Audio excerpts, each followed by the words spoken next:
were to be received by the 12th Tuesday, by the closure of that was on the 5th, 5 p.m. Further, on the 6th, the clerk of the assembly wrote to the letters to the ODPP, EACC, KRA, HELP, DCI, political parties, in reference to the background check relating to the stability of the said nominees. Honorable Speaker, the nominee appeared before the committee on the Wednesday 13th for approval hearing in accordance with the provision of the Constitution and the National Police Service Commission Act, Cap 85, and the Public Appointment Act and the National Assembly Standing Orders.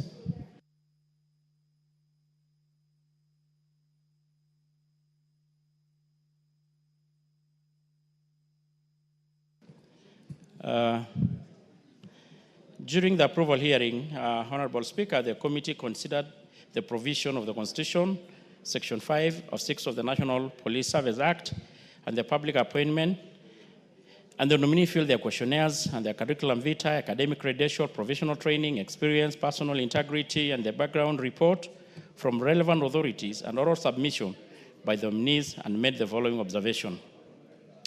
The nominees were nominated in accordance to the provision of Article 246(2) and 252 of the Constitution and the Section 65 of the National Police Service Act, and the nominees are Kenyan citizens in conformity with Article 78 of the Constitution and Section 5 and National Police Service Commission.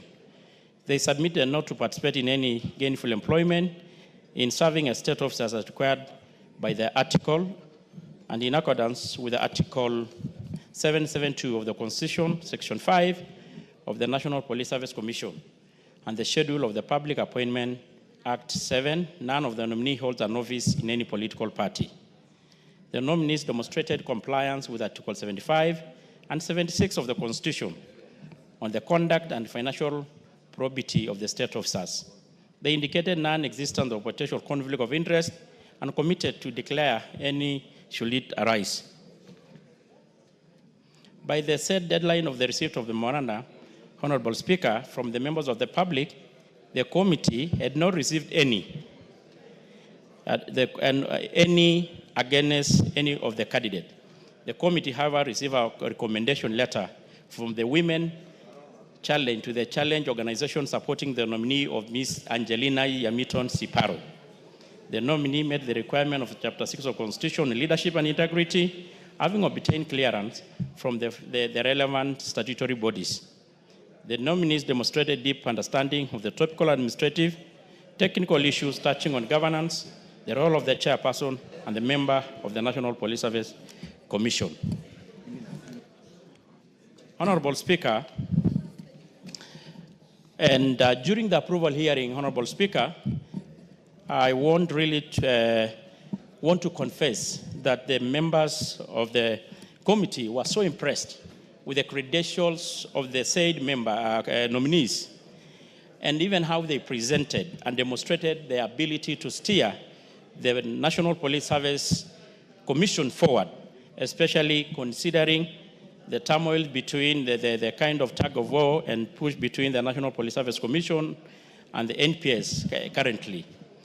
And to be in particular, Honorable Speaker, I want just to highlight a bit the position of the chair, which is Dr. Amin Yuda, PhD, comes from Tana River, from the Pokomo, a minority and marginalized community, and is a distinguished human resource management professional with an extensive academic and professional credentials. He earned a PhD in Human Resource Management from Jomo Kenyatta University of Agriculture and a Master's in Human Resource Management and a Bachelor of Arts in Anthropology, Sociology from the University of Nairobi. He holds a Diploma in Human Resource from Institutes of Personal Management acquired in 2002-2000 and is a Certified Human Resource Professional, certified in 2024. He has served in several institutions, both private and public.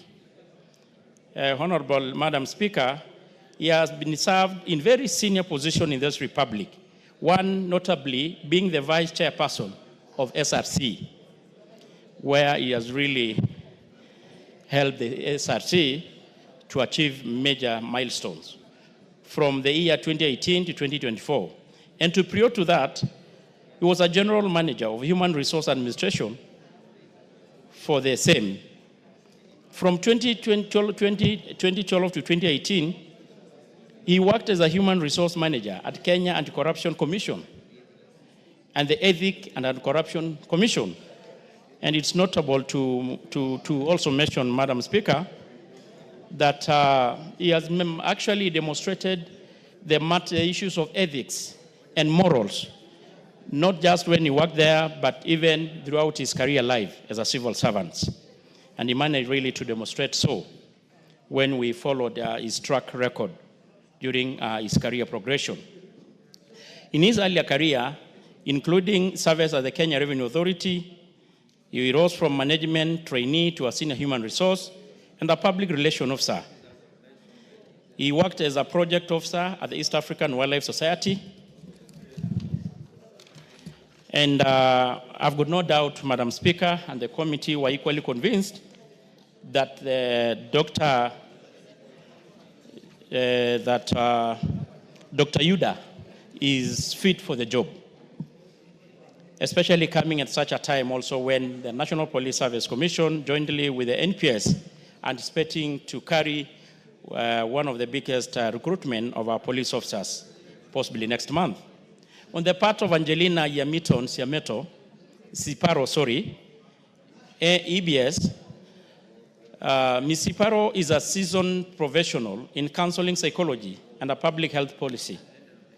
And she also hailed from Narok, and actually in particular, minority subclan of Syria community within the Ma community. She holds a Master of Arts in Counseling Psychology and a Bachelor of Arts in Psychology, both from the United States USIU, with a master's degree completed in 1993. She has also undergone specialized training in corporate governance and worked in several NGOs, and like you said, where she was like award management and strategic leadership in HIV and AIDS program. She held numerous leadership roles across regional and international organizations. Most recently, she worked at the Young African Leaders Initiative, YALI, from the 2023 to early 2025. And prior to that, she served as the project team leader at the Africa Union and Africa CDC. She was also the chairperson of the AIDS Council, NASCOP. From the year 2015 to 2021, she was the Senior Eastern and Southern Africa Regional Advisor and a Kenya Country Director at the Population Reference Bureau. She also serves as the Country Director for the Catholic Medical Mission Board from the 2012 to 2025, and as a Regional Manager for the East African at the Health Policy Initiative and the Futures Group International. And she has also worked extensively as a consultant for organizations such as the Women Rising International, Yamaya Health Advisory Population Reference Bureau, UN Women Action, Africa Help International, Catholic Medical Mission Board, International Relief and Development, and ActionAid International, focusing on governance and human resource, HIV and AIDS, and gender-based violence. Her board and advisory roles are extensive. She is the current chairperson of the Ma Women Network and a trustee of the Frontline, and has served as the board of the Moi Girls Nairobi and Narok County Rival Economic Forum. Madam Speaker, you can't exhaust the rich experience of the two distinguished Kenyans who had been considered for nomination in this position as the chair and the member of the National Police Service Commission, respectively.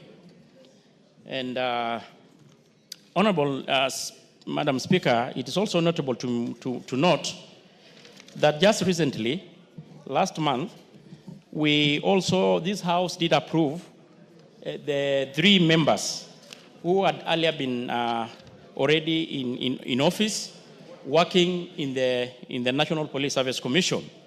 And the 2 will join a team of professional, committed, and passionate Kenyans who are, I'm sure, Madam Speaker, they are so prepared and committed to serve this country diligently, as they have already demonstrated in various categories that they served this country before. Madam Speaker, I'd earlier mentioned that these two members are coming at a time when the National Police Service, jointly with the NPS, are preparing to undertake the recruitment of 10,000 officers, both including the constables and cadets. And of course, there's a whole big question of whether to do it digital or still go the manual. And we have no doubt that the two will add value and will actually enrich the experience of already the commissioners who are already in office. Madam Speaker, I want just to be honest that these are extremely experienced and qualified members to serve in this position. And Madam Speaker, I want to conclude by saying, Madam Speaker, the committee, having held approval hearing of the nominee regarding their stability and pursuant to Article 250 of the Constitution, Section 6 of the section of National Police Service Commission Act, and the public.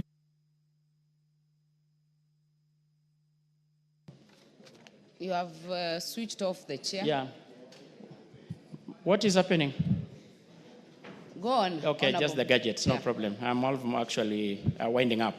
The committee, Madam Speaker, the committee recommends the National Assembly approve the nomination of the following as the chairperson and the members of the National Police Service: Dr. Amani Yuda Komora, PhD, MBS as a chairperson, and Ms. Angelina Yamiton Ziparo, EBS as a member.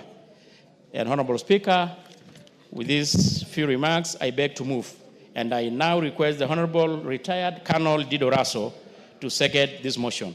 I thank you, Honorable Speaker. Very well. Before Honorable Raso, given the high traffic in our galleries, allow me to recognize students and learners in the public gallery, Kiandieri Secondary School from Kirinyaga Central, Kirinyaga County, AIC Visa Oshual, Baringo Central, Baringo County, CCM Ruerigo Primary School from Tharaka Nithi County, and in the Speaker's Gallery, Kiambala Primary School from Molo, Nakuru County, and Tayari Primary School, Molo, Nakuru County. On behalf of the House, we welcome all of them to observe the proceedings of the House. Honorable Dido Raso, you can go ahead to second the motion. Thank you very much, Honorable Speaker. Honorable Speaker, I beg to second, and I want to say as follows. Both Dr. Amani Yuda Komora and Ms. Siparo will be, if this House approves, will be the members of the National Police Service Commission. This actually completes the circle of the National Police Service Commission that already has 7 members. With these two, it makes the complete remit of the 9 members that is stipulated in our Constitution. Honorable Speaker, our Constitution, Article 246, says as follows, that the composition is a person who is qualified to be a judge of the High Court, 2 retired senior police officers, 3 persons of integrity who have served the public with distinction, IG and 2 DIGs who represent the AP and the National Police. The purpose or the work of the National Police Service Commission is cut out in this part of the Constitution.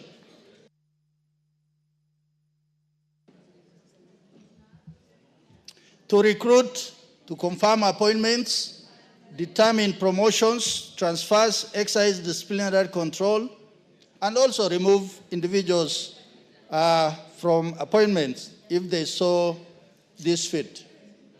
Madam Speaker, the composition of the National Police Service Commission from our committee actually reflects regional and ethnic diversity.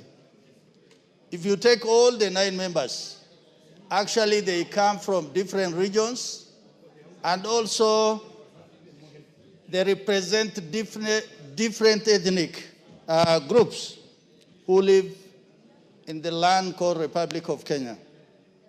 Madam Speaker, the committee also went through the Public Appointments Parliamentary Approval Act. The issue of consideration. What were the issues? Any constitutional or statutory requirement, suitability of the nominees, their abilities, the experience they will bring to the National Police Service Commission, and also qualities. As my chairman has ably extolled, we as committee, we were convinced beyond reasonable doubt that these 2 individuals will add both experience, knowledge, and they bring fresh commitment to the National Police Service Commission.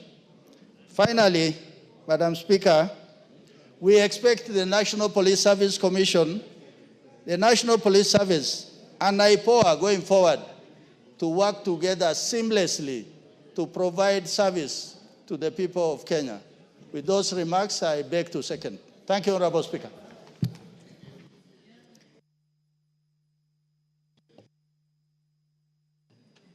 Honorable members, Honorable Ngogoyo, you are totally out of order. Freeze where you are.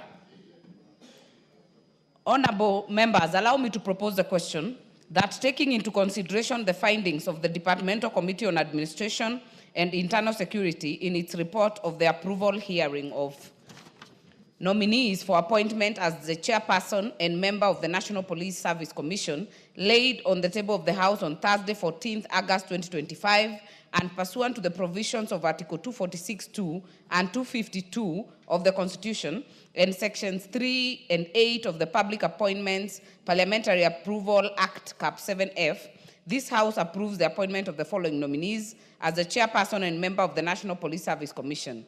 Number 1, Dr. Amani Yuda Komora, MBS, as chairperson, and number 2, Ms. Angeline Yamiton Siparo, EBS, member of the commission. Honorable member for Marakwet East, Honorable Bowen.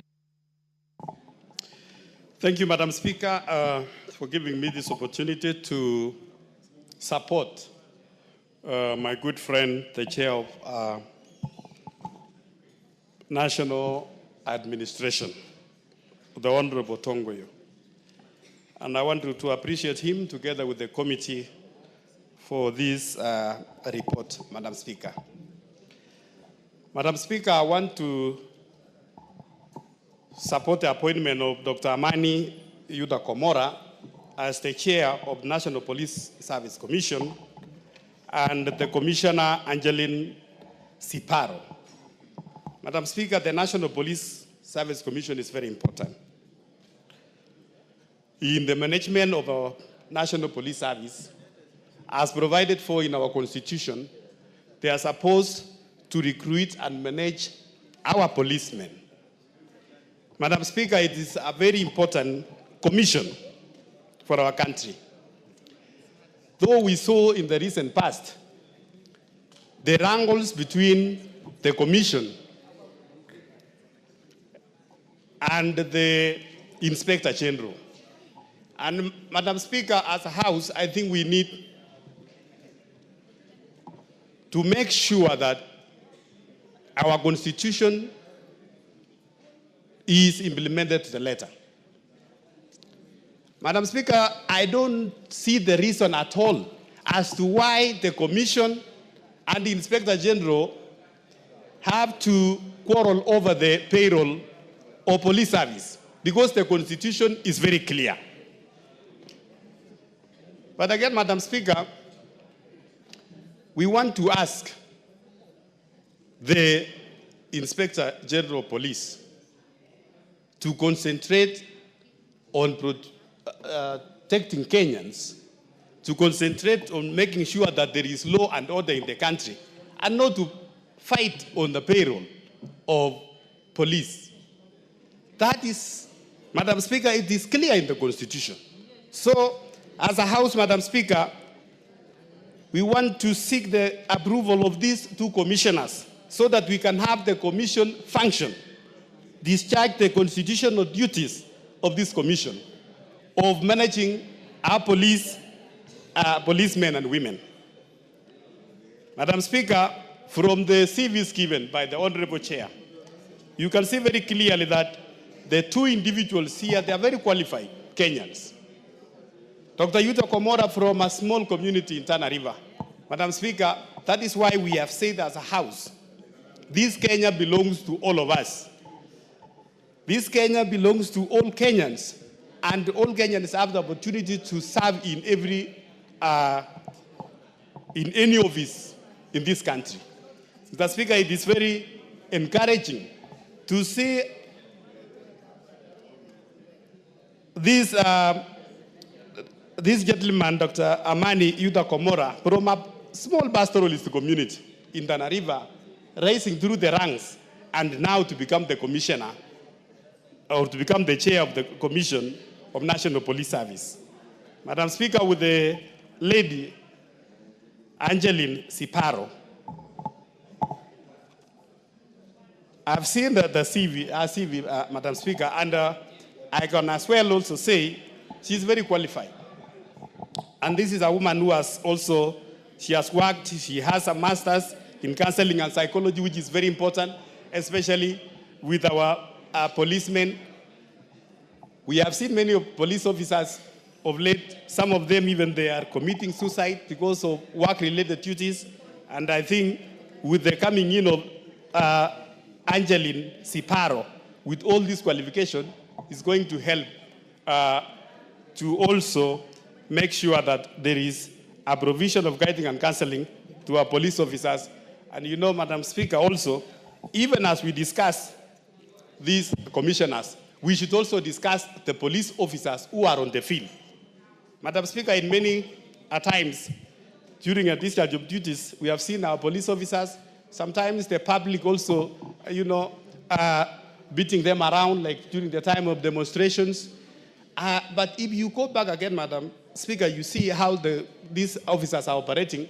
The environment in terms of their housing, where they live, in terms of their salaries, Madam Speaker, I think we need also to be fair to these servicemen and women, so that even through our affordable housing, we want our government, as they work on the affordable housing in slum upgrading, Madam Speaker, they should also focus on housing, giving a decent houses to our police officers. Madam Speaker, as I finish, we want the two commissioners to streamline operations in our national police. Because, Madam Speaker, we have praised our policemen, some of them who are doing a very good job, but we have some, a very rogue police officers. Madam Speaker, in the recent past, we have talked about abductions. Yesterday, I read a statement of one of my officers, Madam Speaker, who was abducted last Thursday. Up to today, he has not been found. He was abducted by policemen. So, we want, Madam Speaker, to call out our policemen. They need to discharge their duties with a lot of professionalism and with the rule of law and following the Constitution. Otherwise, Madam Speaker, with those many remarks, I want to support the appointment and the approval of the two commissioners. Member for Sirisia. Thank you very much, Madam Speaker. Let me also take this opportunity to support the two commissioners who have been nominated.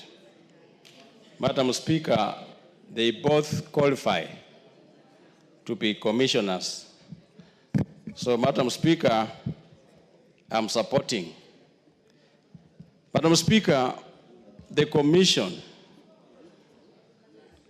of late, Madam Speaker, or maybe it is new, because I've been also a member of the Administration and National Security, Madam Speaker. There before, it used not to be the way the Commission is handling things, Madam Speaker. I'm bringing even a motion, Madam Speaker, of adjournment of the House, Madam Speaker, to discuss on the same, Madam Speaker, about the CEO of the Commission,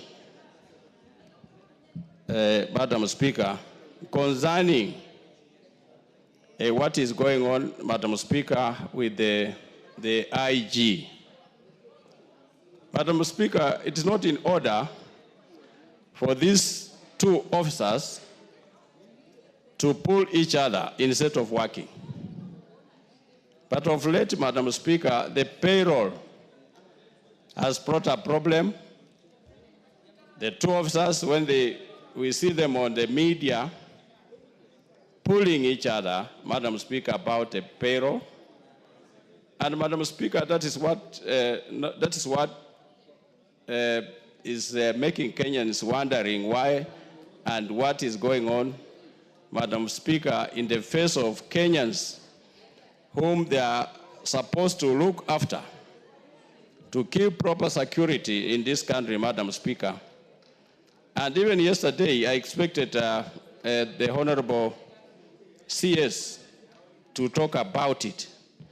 But Madam Speaker, briefly, he said that he has a plan that is calling them next week to sort them out.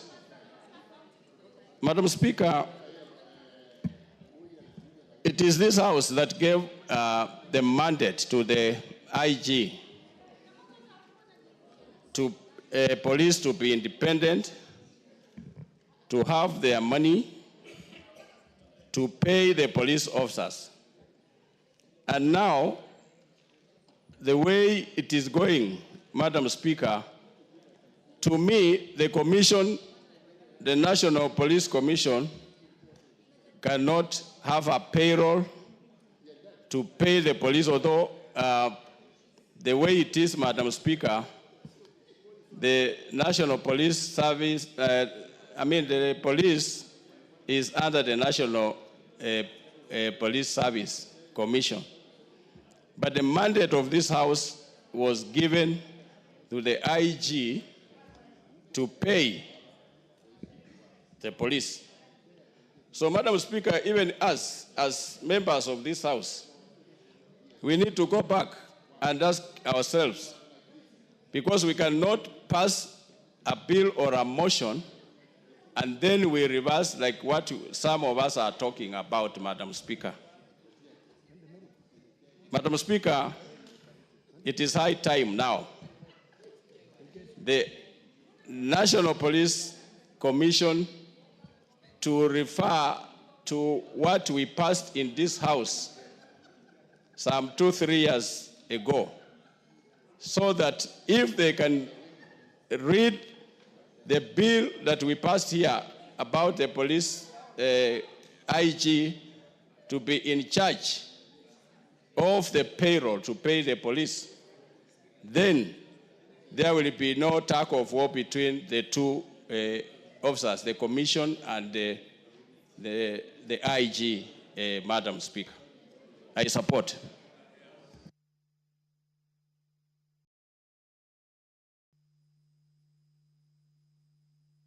The next speaker, allow me to recognize again students from Tayari Secondary School from Molo, Nakuru County in the gallery. I know we had read them out, but the cohort was too large and they were split in two. So allow me to welcome them to the House. Next speaker will be the member for Funyula. Thank you, Honorable Speaker. Also allow me to join my colleagues in supporting the motion for the consideration of nominees for appointment as chairperson and member of the National Police Service Commission of the Republic of Kenya. Honorable Speaker, the National Police Service is part of the national security organs established under Article 239 of the Constitution of Kenya. And in their discharge of their powers and duties, Honorable Speaker, the National Security Service is subject to the authority of this Constitution and Parliament. The national security should be pursued in compliance with the law and with the utmost respect for the rule of law, democracy, human rights, fundamental freedoms. In performing their functions and exercise their powers, national security shall respect the diverse culture of the communities within Kenya. And the recruitment of the national security organs shall reflect the diversity of the Kenyan people in equitable proportions. Honorable Speaker, the work of the National Police Service, as again set out in Article 246, is clearly cut out. Indeed, Honorable Speaker, there is no lacuna in law. There is no conflict in the law between the operational mandate of the the Commissioner General of Police and the National Police Service. What we have currently, Honorable Speaker, is either a tough war or a basic sibling rivalry that is designed to defeat the provisions of the Constitution. I therefore stand here and pray and hope Dr. Yuda Komora, PhD, and Madam Angeline Imotim Siparo, plus all the other commissioners, will do nothing else but sit down and read the Constitution, read the National Police Service Act, and read the relevant laws and streamline the operations and management of the police service.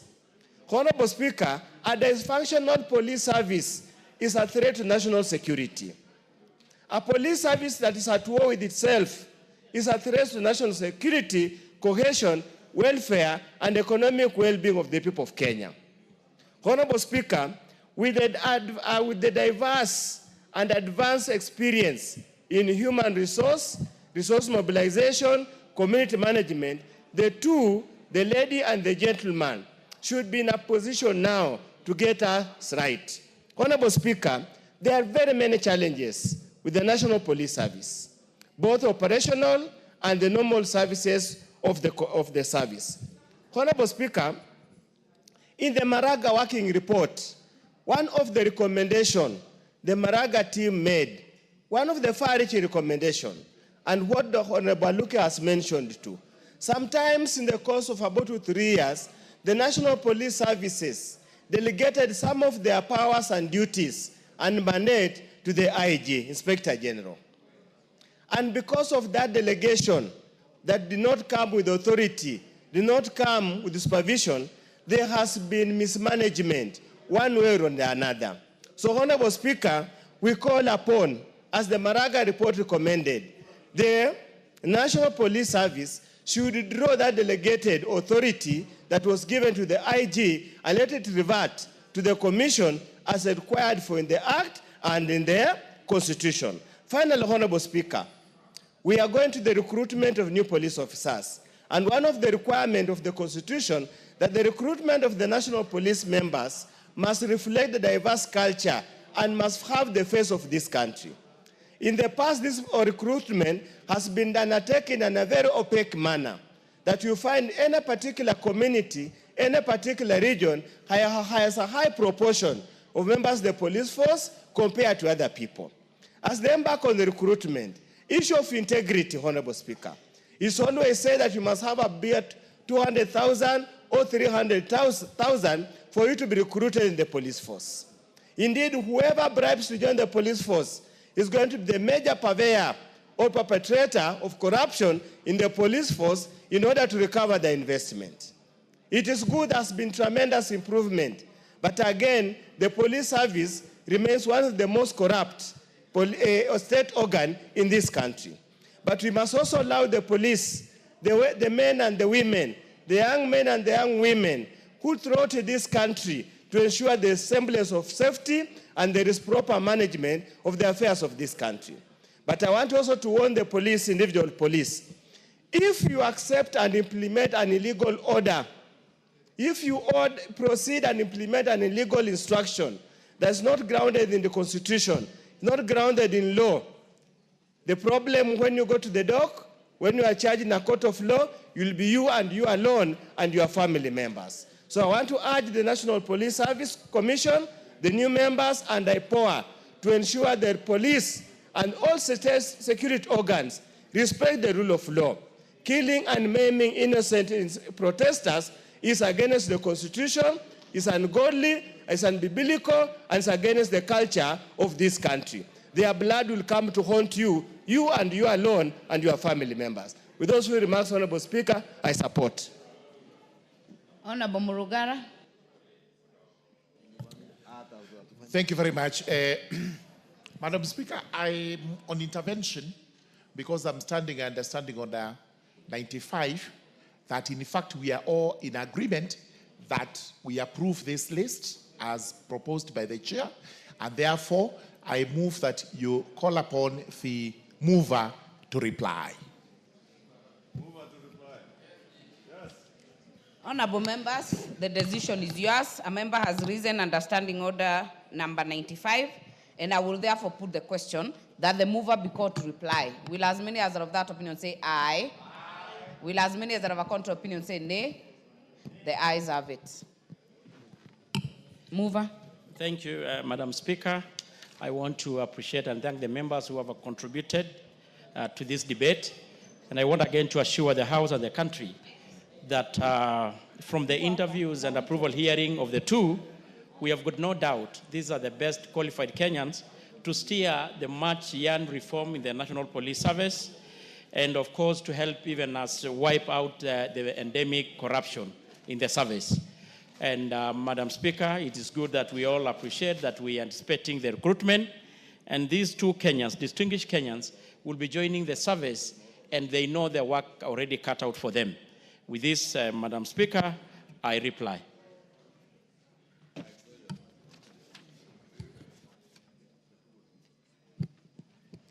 Honorable members, I therefore put the question that, taking into consideration the findings of the Departmental Committee on Administration and Internal Security in its report on the approval hearing of the nominees for appointment as chairperson and member of the National Police Service Commission, laid on the table of the House on Thursday, 14th August 2025, and pursuant to the provisions of Articles 246(2) and 252 of the Constitution and Sections 3 and 8 of the Public Appointments Parliamentary Approval Act, Cap 7F, this House approves the appointment of the following nominees as the chairperson and member of the National Police Service Commission. Number 1, Dr. Amani Yuda Komora, MBS, as chairperson, and Ms. Angeline Yamiton Siparo, EBS, as member.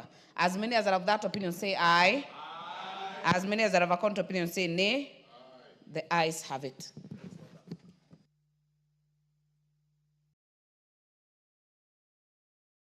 Next order. Order number 12, the Computer Misuse and Cybercrimes Amendment Bill, National Assembly Bill number 41 of 2024, second reading and resumption of debate.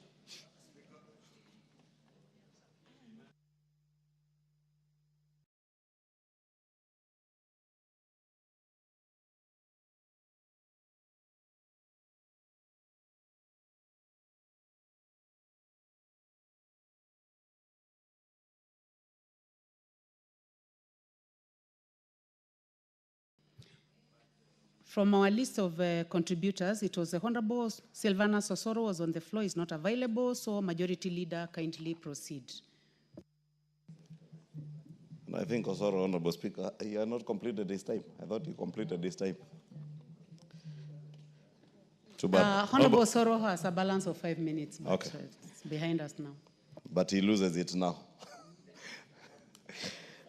Now that he's very busy in Kisii today. Honorable Speaker, I rise to support this bill on the Computer Misuse and Cybercrime Amendment Bill number 2024, not number 2024, by the Honorable Aden Dawoodi Mohammed. Honorable Speaker, I listened to quite a number of contributions earlier this week, some that were very misguided, and I think one of the contributors had not even read the bill. Fortunately, when we engage with that member, without naming names, with the Honorable Aden Dawoodi, outside here, he conceded that he had actually not read the bill and was just speaking to speak to the gallery. Because this bill is not about curtailing the freedom of Kenyans to express themselves online or in any other way, or using online platforms, but it seeks to protect the children you see up here coming to witness how we legislate. This bill is seeking to protect them from abuse, either through things that they watch, pornographic material that they watch, from being radicalized through extremist views, be it religious or cultic practices, or even recruiting them into acts of terrorism online. Because, Honorable Speaker, it is a known fact by those who are in the security sector that there are those who have been radicalized into terrorism online and are recruited online. And quite a number of members from the Coast region will tell you how young people have been recruited into terrorist groups from online platforms and lured others into crime and other things, Honorable Speaker, through online platforms. Therefore, Honorable Speaker, right from clause 3 of the bill, you see, it seeks to amend section 6 of the Act that gives the National Computer and Cybercrimes Coordination Committee an additional function of issuing directives on websites and applications that may be rendered inaccessible within the country where the website or application promotes illegal activities, promotes child pornography, terrorism, and extreme religious and cultic practices. And therefore, Honorable Speaker, when I listened to some of the contributions that were being made here on Tuesday, I really wondered where they were getting those things on this bill. Because we must restrict ourselves to the contents of the legislative proposals that are before us. And these bills, Honorable Speaker, I keep telling members, even if you have not read the bill, just go to the objects and the memorandum of the bill, and you'll be able to figure out what the bill seeks to amend, Honorable Speaker. Because I had a member saying, oh, let us allow the Kenyans to express themselves. Nobody is asking Kenyans not to express themselves. And if anything, Honorable Speaker, there is no other country in sub-Saharan Africa where people have the kind of freedom Kenyans have online. Freedom to express themselves, and even freedom to harass others.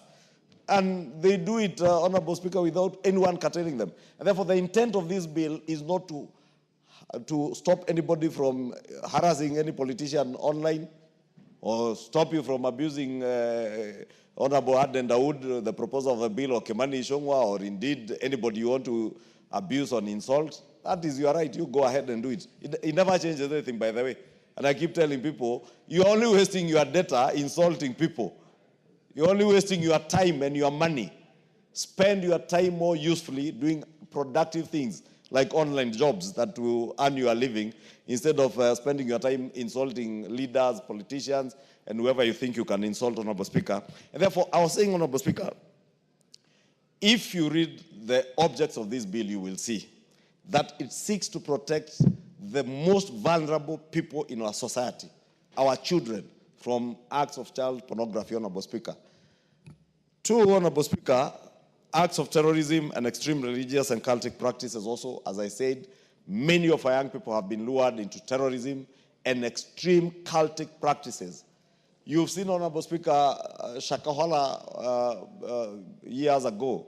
We've just seen another village still in the same Kilifi County, Honorable Speaker, and you do not know, I saw the Minister for Interior last night, saying that they have close to 300 bodies that cannot be identified.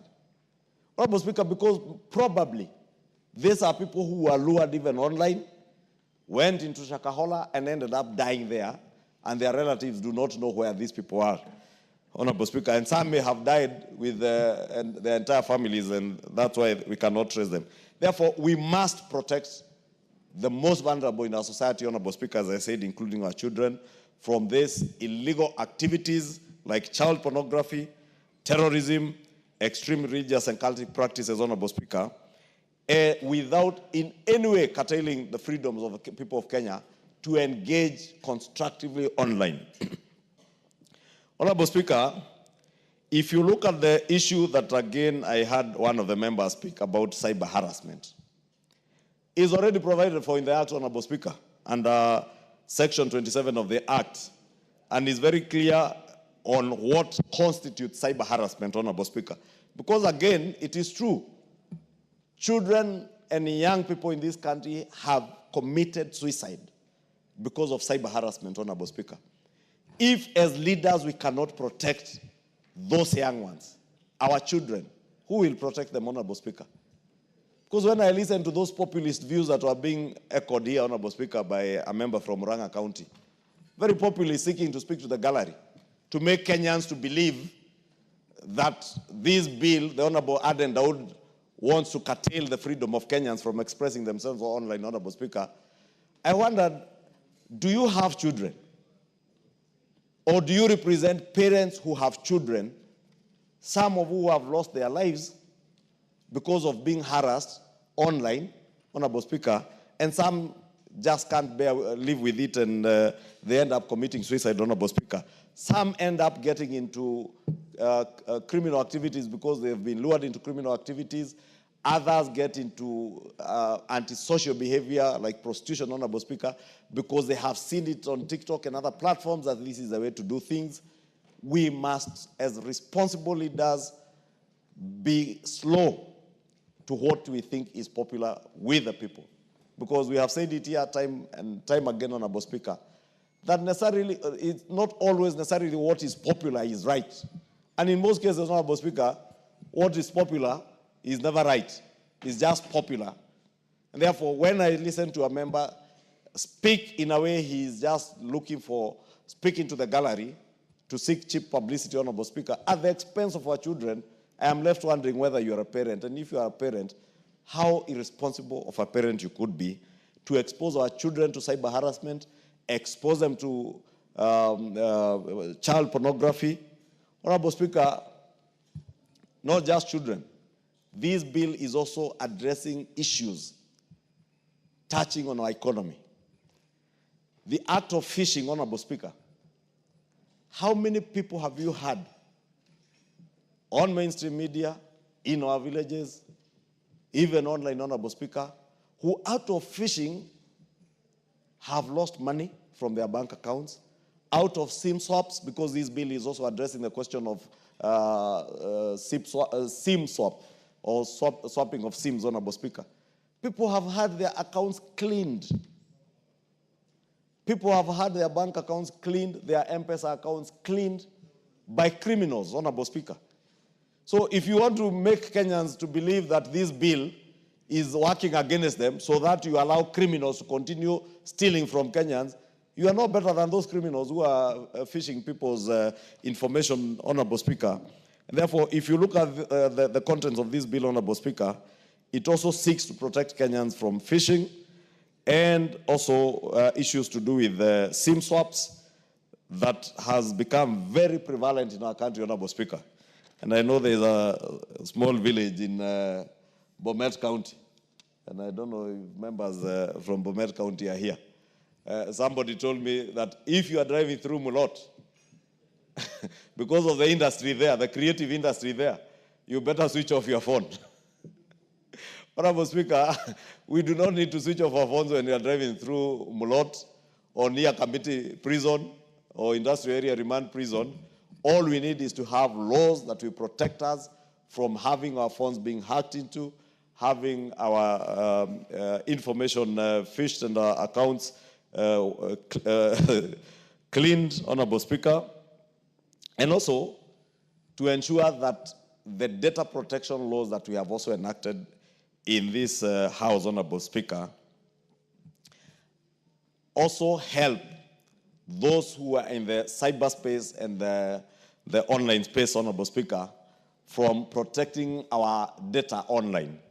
Because again, Honorable Speaker, through phishing, people are creating websites or sending messages through their computers and their phones that is inducing people to websites, and recipients of such messages end up disclosing their very personal data that others should not have been disclosed. And therefore, with this, Honorable Speaker, we will have penalties for people who create such websites, Honorable Speaker, and protect the people of Kenya from this. Honorable Speaker, that is not to say that, as I was saying, those who are using online platforms cannot do whatever else they want to do constructively, whether it is online jobs. Those who want to insult politicians can go ahead and do it. They will not benefit from anything by insulting anyone, Honorable Speaker. And if anything, I've told members of Parliament, don't fear those who are insulting you online. Some will insult you, but are just envious of what you are doing at times. Most of the people you will find insulting you online are the first people to run to you for help, Honorable Speaker. Therefore, that's why I encourage members, nobody should fear anything that is said online. Honorable Speaker, some of us, if we lived by what is said online, Honorable Speaker, we would never do anything. Even this week, I've seen one of some of these media people online post very untrue stories. But I say, any story that you sell, Honorable Speaker, may help somebody. In fact, I've seen one this week, Honorable Speaker, that has actually helped our stock exchange for share prices to go up this week. And I said, it's a good thing. And some of us may be smiling to the bank because of these negative stories that people think they are selling, but end up being very positive. I therefore want to commend Honorable Dawood for this bill. It is a very progressive bill, Honorable Speaker. Extremely progressive, and we must support it to protect, if not anybody else, our children. These children who are here from this cause, Honorable Speaker, are the most vulnerable of the people in our society today. These are people who are watching 30 seconds, 45 seconds clips on TikTok, and they believe it is true. Everything they see on TikTok. We must be there to protect them, Honorable Speaker. I keep going back to the 2024 finance bill. Kenyans believed all manner of untruths because they were circulated on TikTok and other social media platforms. And when we begged Kenyans, please read the bill and show us those things you are circulating on TikTok, where they are in the bill. They couldn't. They told us, reject, do not amend. Even after we amended what should have been amended, they told us, do not amend, reject. Honorable Speaker, I said it the other day, just before the finance bill of this year, that when we passed the finance bill of 2024 in June, and Kenyans insisted that we reject it, and His Excellency the President sent it back without assent, and we went back and passed the tax amendment laws, the tax procedures law, the business laws 1 and 2 in December of the same year, with the same provisions that were contained in the finance bill.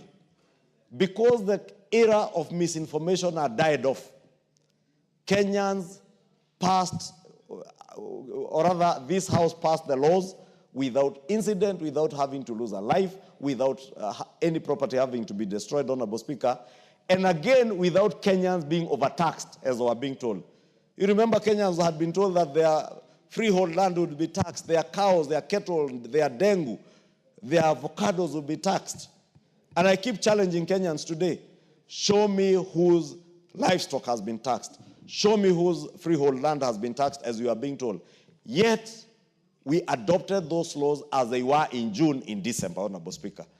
Therefore, I just want again to add that, Honorable Speaker, that these laws must protect against misinformation, deliberate disinformation, as happened with the finance bill of 2024, and continues to happen with many other bills in this House and other things in the country, Honorable Speaker, so that we also protect Kenyans from disinformation, you know, in this era and age of AI, Honorable Speaker.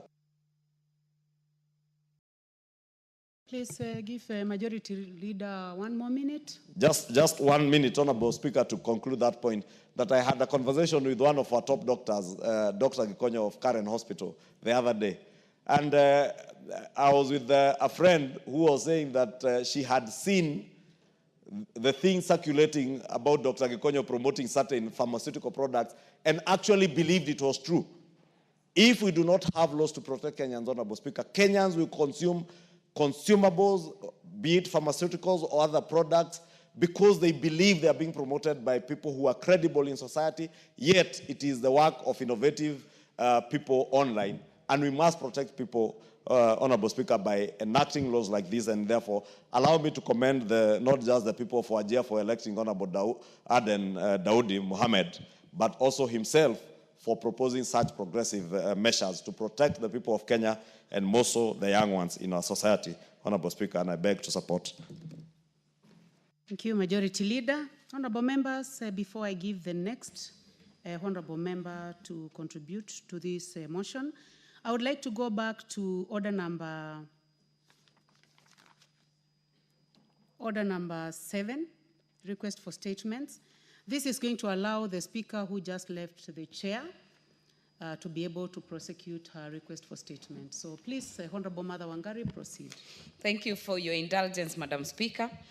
Honorable Speaker, pursuant to Standing Order 44.2c, I rise to request for a statement from the Chairperson, Departmental Committee on Transport and Infrastructure regarding the deplorable condition of Elementaita Mitimingi Maunarok Road in Nakuru County. Honorable Speaker, the Elementaita Mitimingi Maunarok project is a 23-kilometer road in Nakuru County whose construction officially began in June 2020. The project, which was expected to be completed by March 2023, remains incomplete to date, with certain sections not only being unfinished, but also being in deplorable state, thereby rendering the sections nearly impassable. The road serves as a vital link between agricultural zones, market centers, and tourist sites of the areas, facilitating the transport of farm produce, livestock, and other goods. Its poor condition significantly hampers economic. Please pass the mic back. Hampers economic activities such as tourism and pose a safety risk to motorists, border riders, and pedestrians. Honorable Speaker, it is against this background that I seek a statement from the Chairperson of the Departmental Committee on Transport and Infrastructure on the following. Number 1, the reasons why Elementaita Mitimingi Maunarok Road in Nakuru County is in a dilapidated state, yet the project for its construction has not been completed. Number 2, a report on the current status of the contract for the said road, particularly with regard to the unfinished Kerimo River Bridge. And number 3, the actions taken by the Ministry of Roads and Transport to have repair works of the sections of the road that are in deplorable condition. And finally, an indication on whether the contractor to undertake the construction works is the same entity that had previously been blacklisted for substandard work in other regions of the country. I thank you, Honorable Speaker. Thank you. I can see the chair is still in the house. Chairman? Honorable Speaker, I will avail a response in the second week after recess. You seem to like the second week. I would like to give you the first week. I mean, it's straightforward. That's okay. We'll work with that. Okay. Thank you very much. I was just referring to the other question which was asked. I think it was also a statement you said the second week. Okay, honorable members, before we go to you, Honorable Murungara, you are the next I can see. We have our students seated in the speakers gallery this afternoon. We have students from Nandi Hills Primary School, Nandi Hills constituency, Nandi County. Students from Idatene School, Tigania West constituency, Meru County. Students from, I think there is a repetition there for Nandi Hills Primary School, but we also have Seneto Secondary School, Baringo South constituency, Baringo County. I would like, before I go to you, Honorable Murungara, kindly allow the Honorable Mutunga. Mutunga, please welcome all students to the House of Parliament. Thank you, Honourable Speaker. Honourable Speaker, I would like to warmly welcome all the students who have decided to come and see what we do in this house. I would like them to know this is where the laws of Kenya are made. Welcome to the House of Parliament. Seek to become one of the people you see here. There is no magic in being here. What you need is to have your dreams, and all dreams are valid. I specifically want to welcome Idatene Primary School, which is from my constituency, and clearly stated that it's one of those schools that are giving us a very good mean and helping us to improve the education standards of our constituency. So we are very happy by the management for arranging for this exposure, and we look forward to seeing you keep on growing up, even as you continue academizing your institution. Thank you very much. Very much. Now let us go to Honorable Gitonga Murungara, member for Tharaka. Thank you. Thank you very much, Honorable Speaker. Honorable Speaker, allow me to begin by thanking Honorable Aden Mohammed, the member for Wajir East, a member of the Justice and Legal Affairs Committee, an astute member of Parliament who does not fail in the Committee on Justice and Legal Affairs, and also in this House, because he was actually elected by the people of Wajir East to do exactly what he is doing.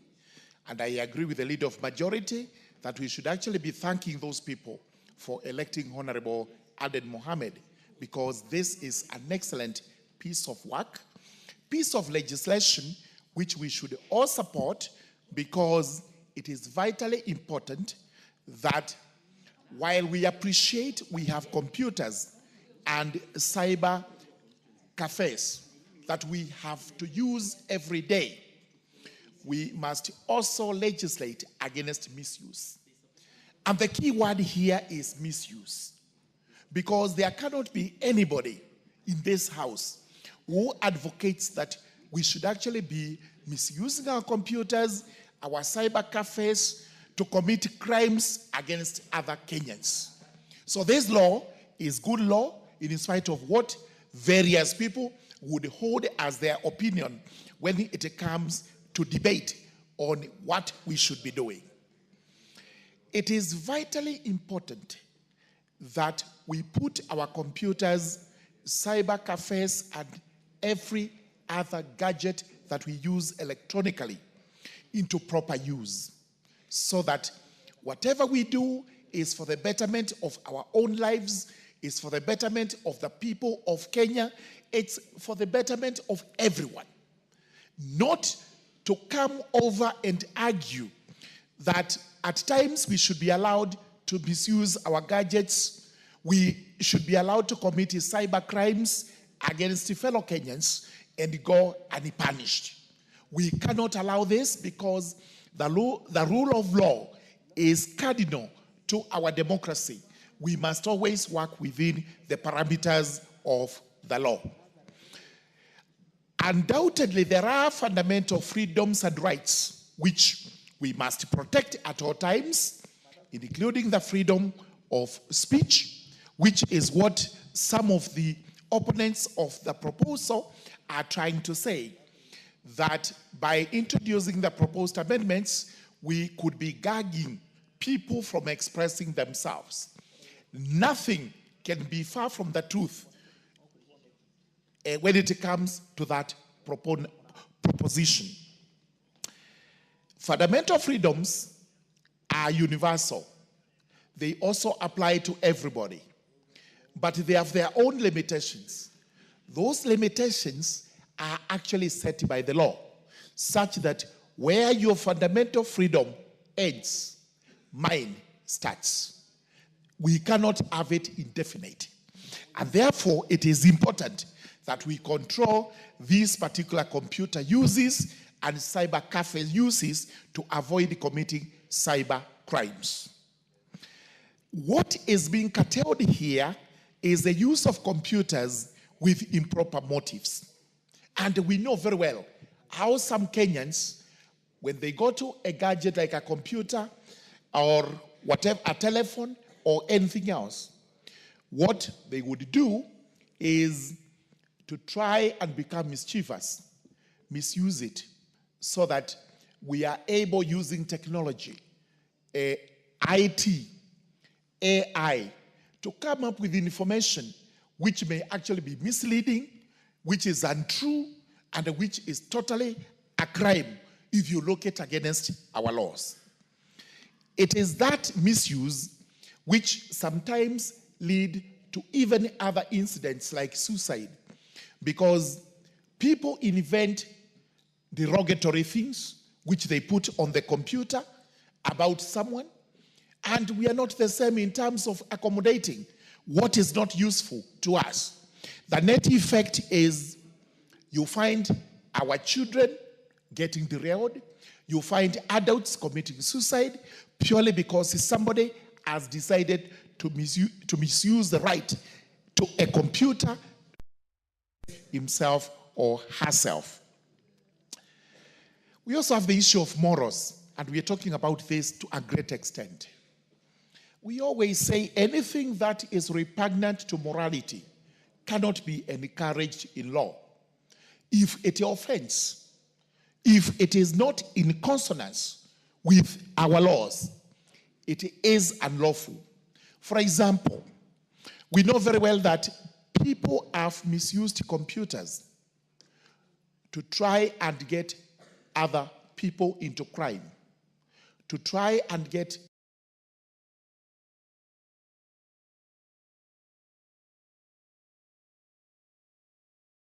the same law that is supposed to protect those persons. It is for this reason that we must emphasize on morals, such that if you take your computer,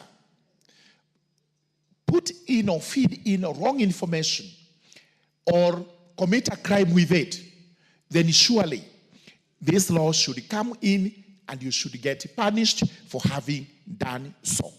Therefore, it is important for everybody to know that we should be using our computers rightfully. You should be using our cyber cafes rightfully. And if you commit an offense, we have a law in this country called the Computer Misuse and Cyber Crimes Act, which will definitely have you brought to book and punished accordingly. So thank you very much, Honorable Aden Mohammed. We do support this bill, and I do urge my fellow members also to support so that we can make these proposed amendments and make our laws better than they are today. Madam Speaker, I do support. Thank you. The Honorable Dr. John Mutunga, member for Tigania West. Thank you, Honorable Speaker, for the opportunity to contribute to this very, very important bill. Honorable Speaker, cybercrime has been a major issue, not only in Kenya, but the world over. And personally, have been affected, not once, not twice, about 4 times. I've had to destroy my cards, banking cards, because they have already been copied, and payments continue long after use of these cards. That is because people are going out of their way to look for money through even unfair and dubious means. Having a law that can control some of these issues is extremely important. Honorable Speaker, there's a lot of medication in the cyberspace. There's a lot of medication in the internet today. We have extremely purportedly good doctors advising people. It is important to filter this information and to ask ourselves whether we would like to meet a physical doctor or whether we would like to agree or accept what is being offered in the cyberspace. Honorable Speaker, this bill comes to own the things and to put controls in place. And I can't do justice without congratulating Honorable Aden Mohammed for coming up with such good ideas. Honorable Speaker, as we grew up as children, and as we look at the school system, and especially the children who are here today, they know that there are certain topics that were not taught at early age. Even the school syllabus recognizes that certain topics cannot be taught at an early age. Today, if a child of 10 picks a phone, they can access almost anything. And sometimes we wonder, how does this influence the mind of a young child who does not even have an idea how certain things happen? Honorable Speaker, this bill is important because it will keep people at different stages in life with their respective or with the requisite exposure of those particular ages. Honorable Speaker, the there are certain activities that have been happening in this country. And Kenya is awash with examples of things that have happened as a result of being influenced through the cyberspace or through the digital exposure. Use of computers is important. Knowledge about use of computers is important. Accessing information from the internet is important. But not all information is useful at any one time. And not all information is relevant. So the issues of relevance and usefulness need to be addressed. And the only way we can do that is coming up with such a legislation. So this legislation comes in basically to control the extent to which certain age groups or certain individuals at different stages in life can access information. Madam Speaker, we have had cases of people being recruited into terrorism. We know of many Kenyans who have been recruited into terrorism. We have had instances in this country where Kenyans have led terrorists into bombing our institutions and our investments. And that probably could not have happened if this information was curtailed. That probably could not have happened if there was a process of sieving out this information or releasing this information to individuals. Other people, not all information is useful. Only certain information is useful in certain instances. We've also seen cults where people unknowingly have found themselves in a space where they have to make decisions, including decisions that have got to determine whether they continue living or not. This is one of the things that has affected us as a country, and you have many examples. Shakahola is a classical example. We've had other revelations that recently have happened, and when we follow, we realize that it is exposure to tailored information. And some of this information does not come through physical contact or through physical redressing. It comes out sometimes through the virtual means. Madam Speaker, radicalization of our people. It has happened many times. People are fed with negative information. And I take exemption with what happened last year with the finance bill. The finance bill, Madam Speaker, in my very considered opinion, there were 3 versions of the finance bill. There was the finance bill which was being discussed in this House, which was therefore amended through the committee process and brought back to this House. And that is the finance bill which was voted by many members of this parliament. There was a finance bill which was developed by individuals who wanted to pass their own perspective, pass their own perception, and influence Kenyans to think in a specific way. Finance bill that was influencing people to take a decision against the entire content of the bill. And, Honourable Speaker, this particular finance bill was bought not only by the media, not just in the social media, it was even, supported by some of the members of this House. And that is why we pray for objectivity. We pray for everybody to become patriotic in this particular country. Because patriotism has the sense of loving this country first. Because this is home for us and home for for generations to come. Honourable Speaker, for some of the information that may portray, that may be available in the cyberspace, may mislead people. And I believe we were strongly misled that time. Honourable Speaker, this is about protecting our children. This is about guiding our children to consume what is relevant for them at a particular age in time. It is important for children to know that at the end of the day, they will be exposed to everything. There is no need of pulling what does not belong to them. There is no need of trying to learn things that you may not interpret correctly, that you may not perceive.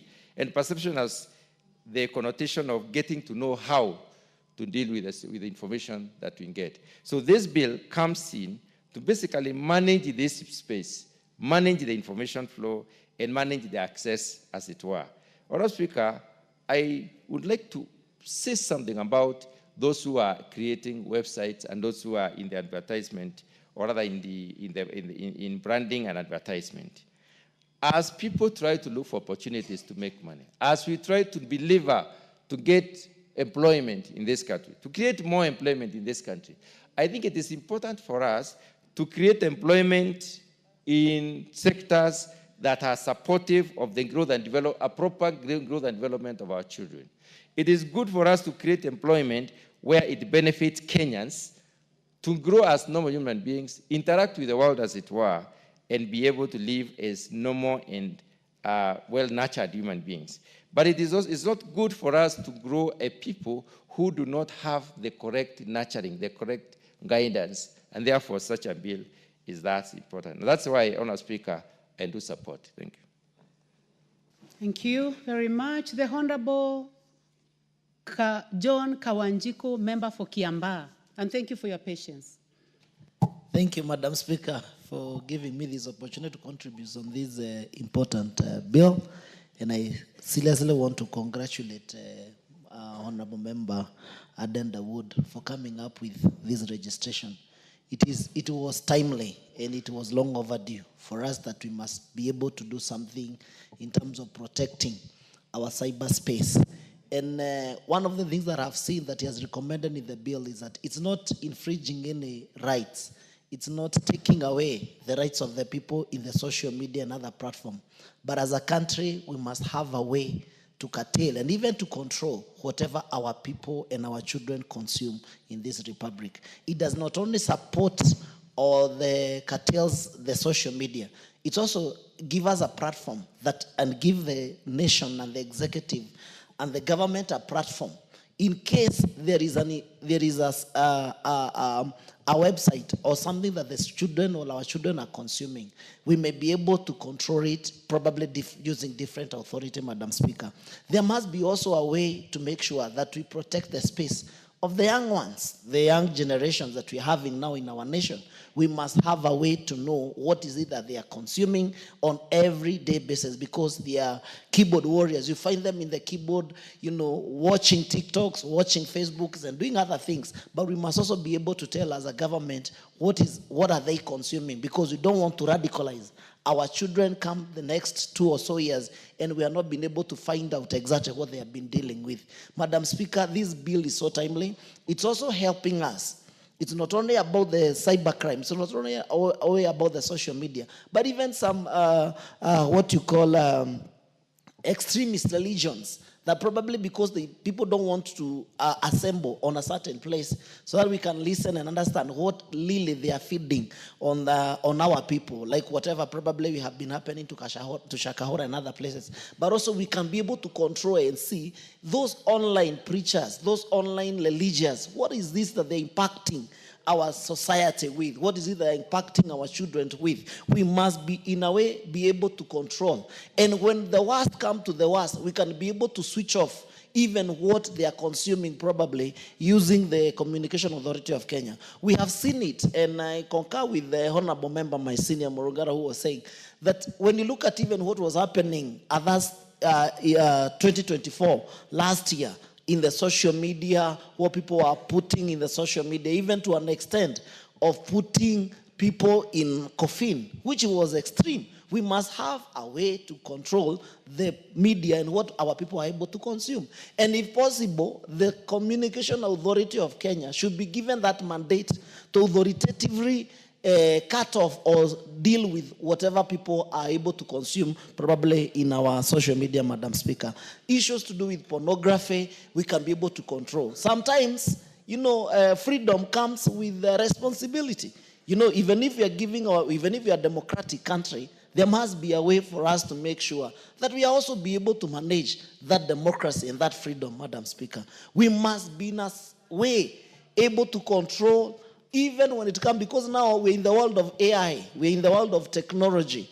We must up our game as a nation and even as a government to be able to get into those spaces and control and understand what are Kenyans consuming. Because before, the terrorism used to be an act of people coming and bombing the nation and doing all those things. But with the new technology, that terrorism is no longer fashionable. You may find the new ways of terrorism is to radicalize people and even coming with a way to occupy their space. Like even we have, gaming probably, which are also done online. They are not even physically, they don't even have a physical office within the Republic of Kenya. But because now we have opened that space of online, they are able to get to game or to bet and even to do other things in other countries. So as a nation, we must be able to protect and see what our people are consuming in terms of money, how much, because even people are paying these games online, people are paying these to get these pornographies online, to get these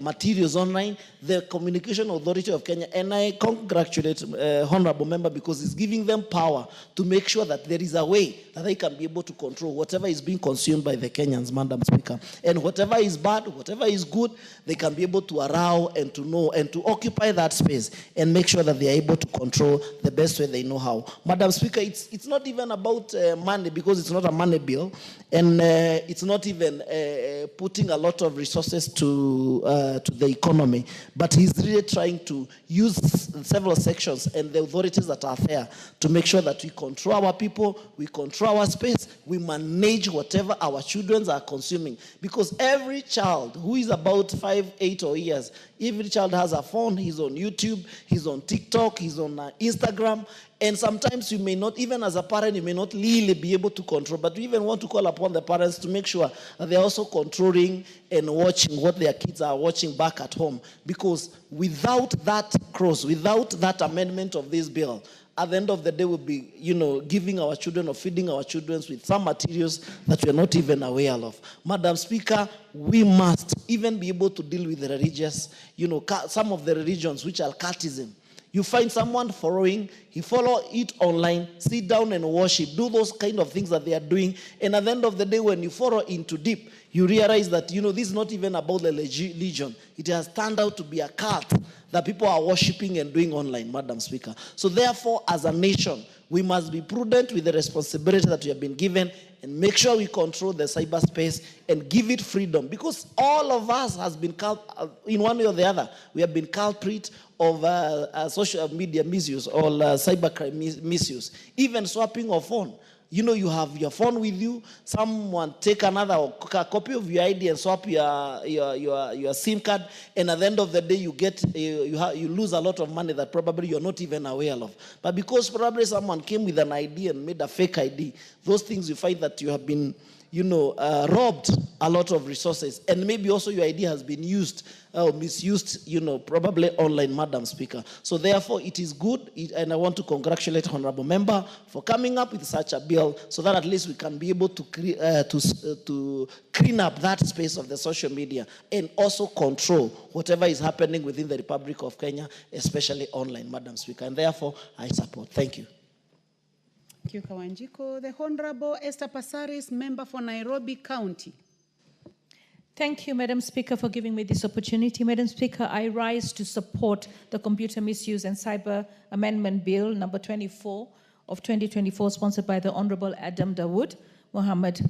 This bill is not about silencing Kenyans. It's about protecting them, especially our children, from the dangers that unregulated online spaces bring into our homes. A child can sit in the comfort of their living room, phone or tablet in the hand, and in a matter of seconds, be exposed to predators, extremists, recruiters, or explicit pornographic material. Such exposure not only distorts their moral compass, but also erodes their social and cultural fabric. We must stand firm. Popular platforms should be compelled to introduce strong filtering systems to prevent minors from accessing harmful contents. And if they refuse to comply, we must be ready to restrict or even block them in the interest of public safety. Honorable Speaker, other nations have acted decisively to protect their citizens and uphold their values. India has temporarily banned TikTok and other apps of harmful content. Indonesia has blocked platforms until they adhere to national content laws.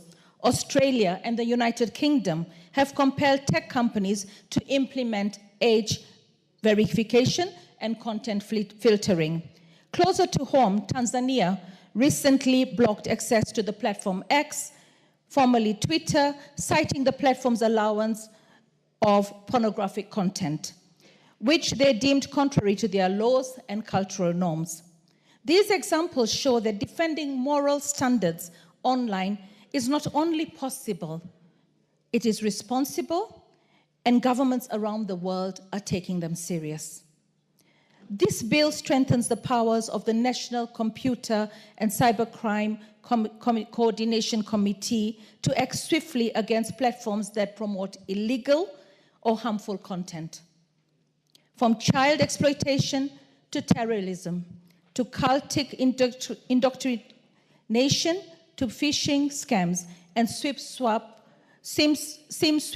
swim swap fraud that has cost Kenyans their life savings, that has cost Kenyans not only their life savings, but also, Honorable Speaker, this is where criminals pretend to be trusted organizations and lure individuals and trick people into revealing sensitive information like passwords, bank details, or ID numbers, often through fake emails, texts, and websites.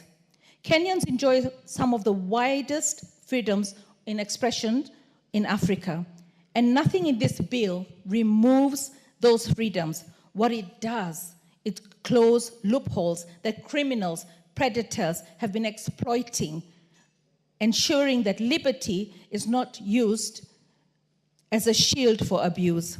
I therefore support this bill and urge not only my colleagues in this House, but also Kenyans who are active online to look beyond misinformation and understand what the bill truly seeks to address: the protection of our children, the safeguarding of our economy, and the preservation of our moral and cultural values.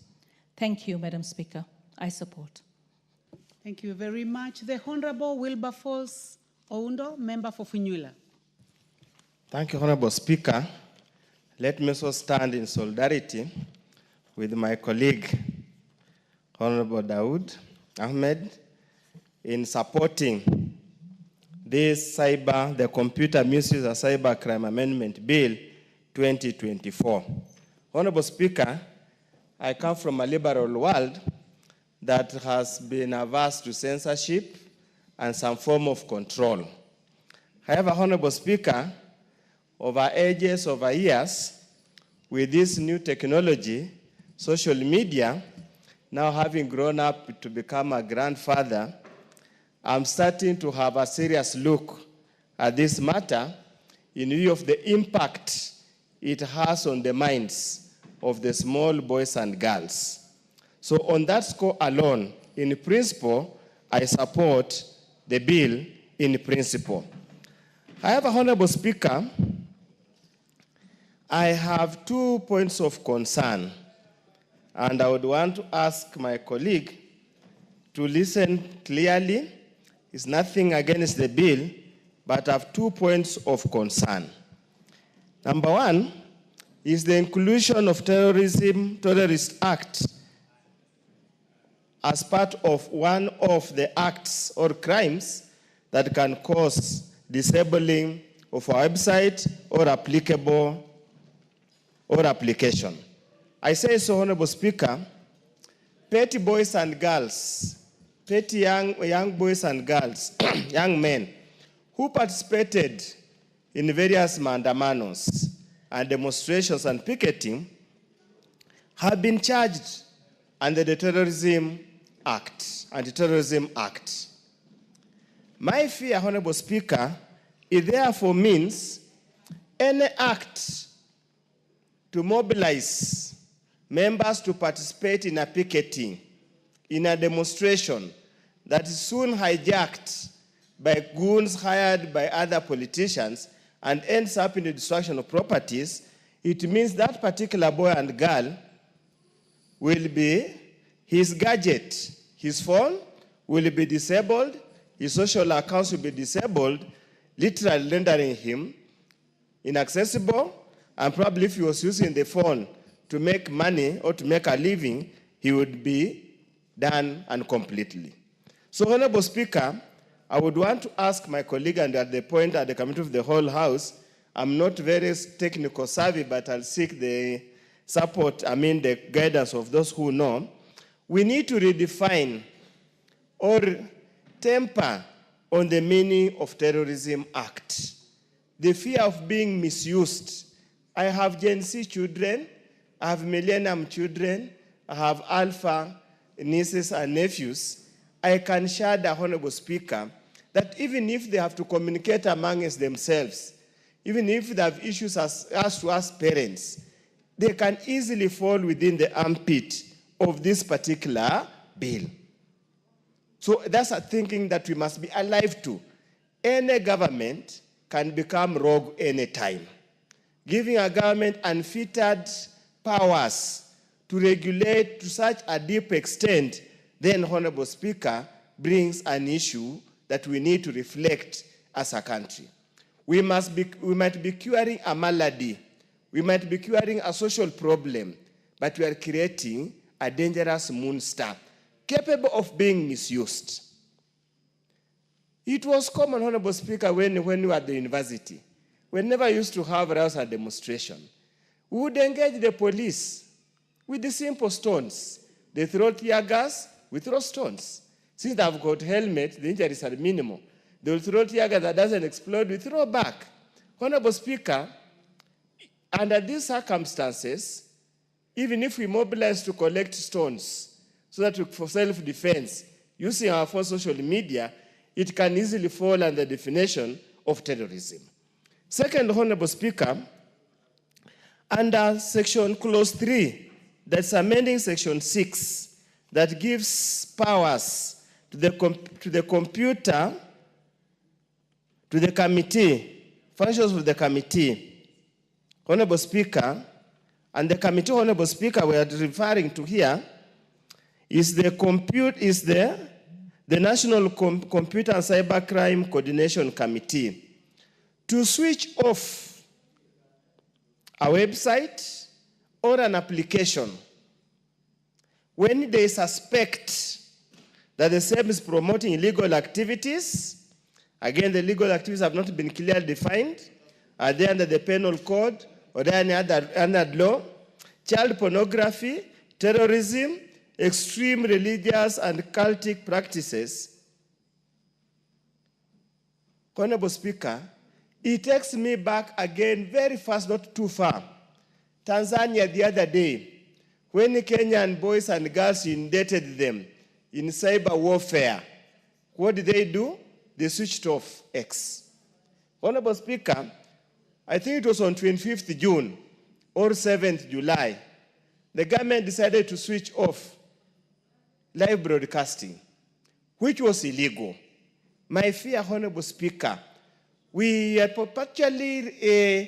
issues amongst ourselves. And many times we must find a way to vent those issues.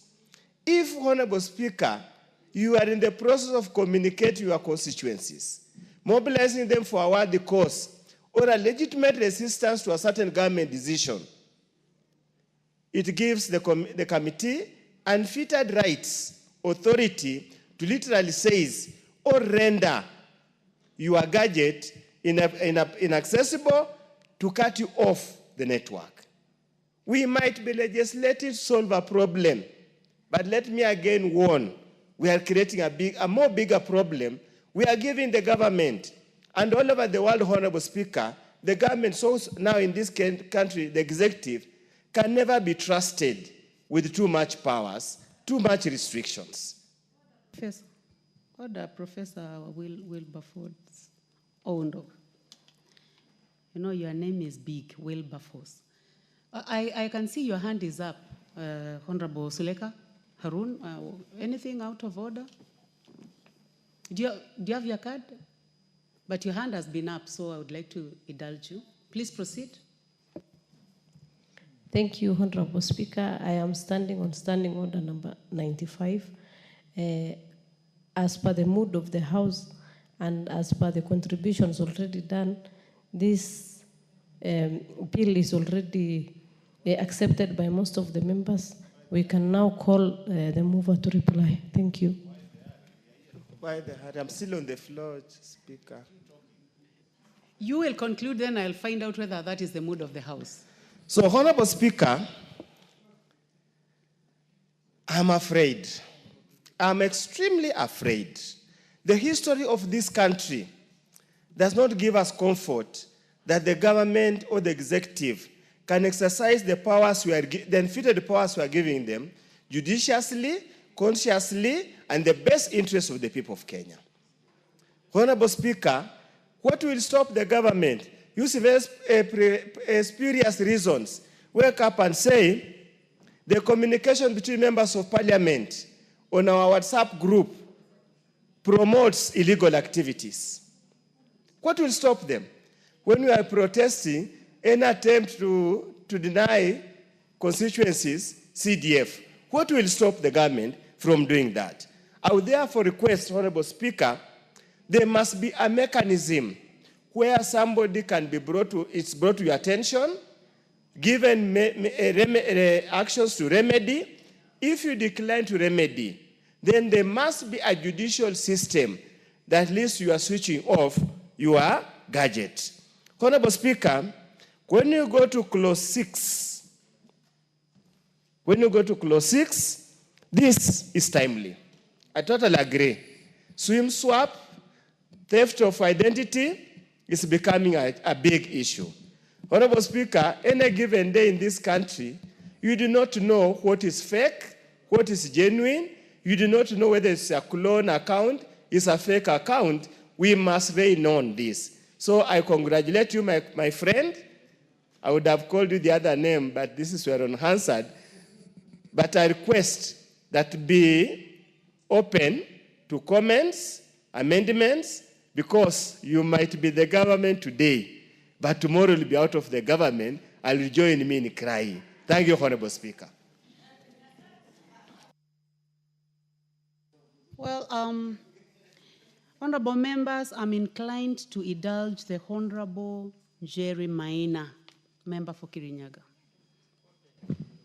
Thank you, Honorable Speaker. I'll be very brief. Honorable Speaker, the Honorable Member of Parliament, Aden, is a good friend of mine. We were in some committee together before I was suddenly de-whipped and I joined the crying of Honorable Oundo. Honorable Speaker, I do rise to support this bill. It is very timely. It is very succinct. And in regard to the same, I would like to highlight clause 3 of that bill, concerns that have been raised by the Honorable Member of Parliament who spoken before me, Honorable Oundo, that particular amendment is a bit problematic. You find that the term illegal and terrorism has become very broad and vague. And Honorable Aden, being a member of the JLAC committee, knows that anything illegal is defined in the current legislations that we have.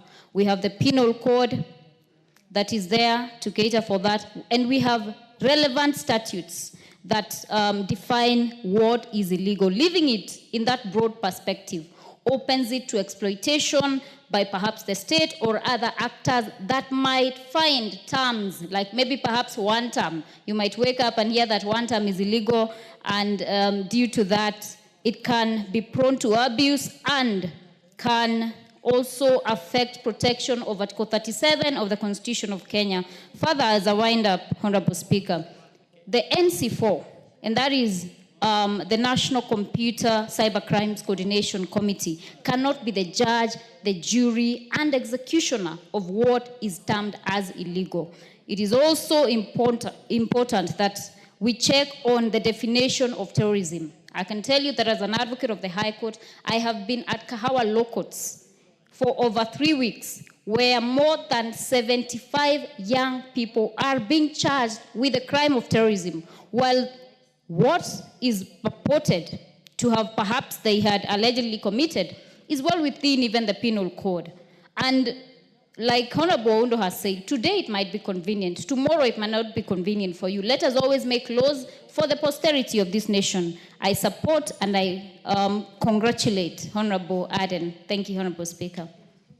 Thank you, member for Kirinyaga. Honorable members, the Honorable Suleka Harun rose on standing order number 95 and requested that the mover be called to reply, and I would like to find out whether it is the mood of the House that I call upon the mover to reply. Will as many as of that opinion say aye? Aye. Will as many as have contrary opinion say nay? The ayes have it. Next order. And I call upon the mover to reply. Honorable Arun Dawood. Thank you very much, Madam Speaker.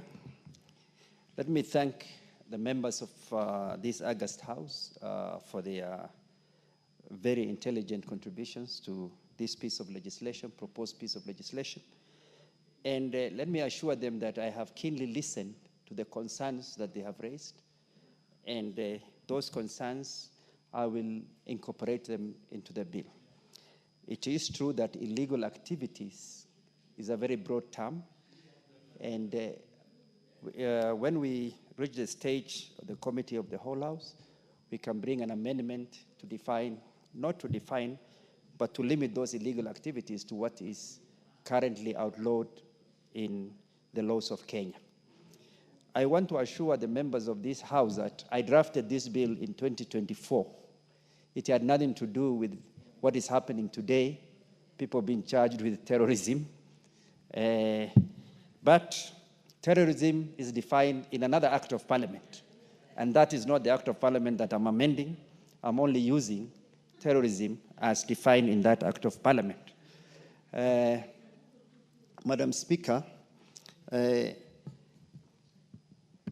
beg to reply to this, but I also request you that under section 53.3 of standing orders, that we don't put the question now and we put it when we have a quorum. Thank you.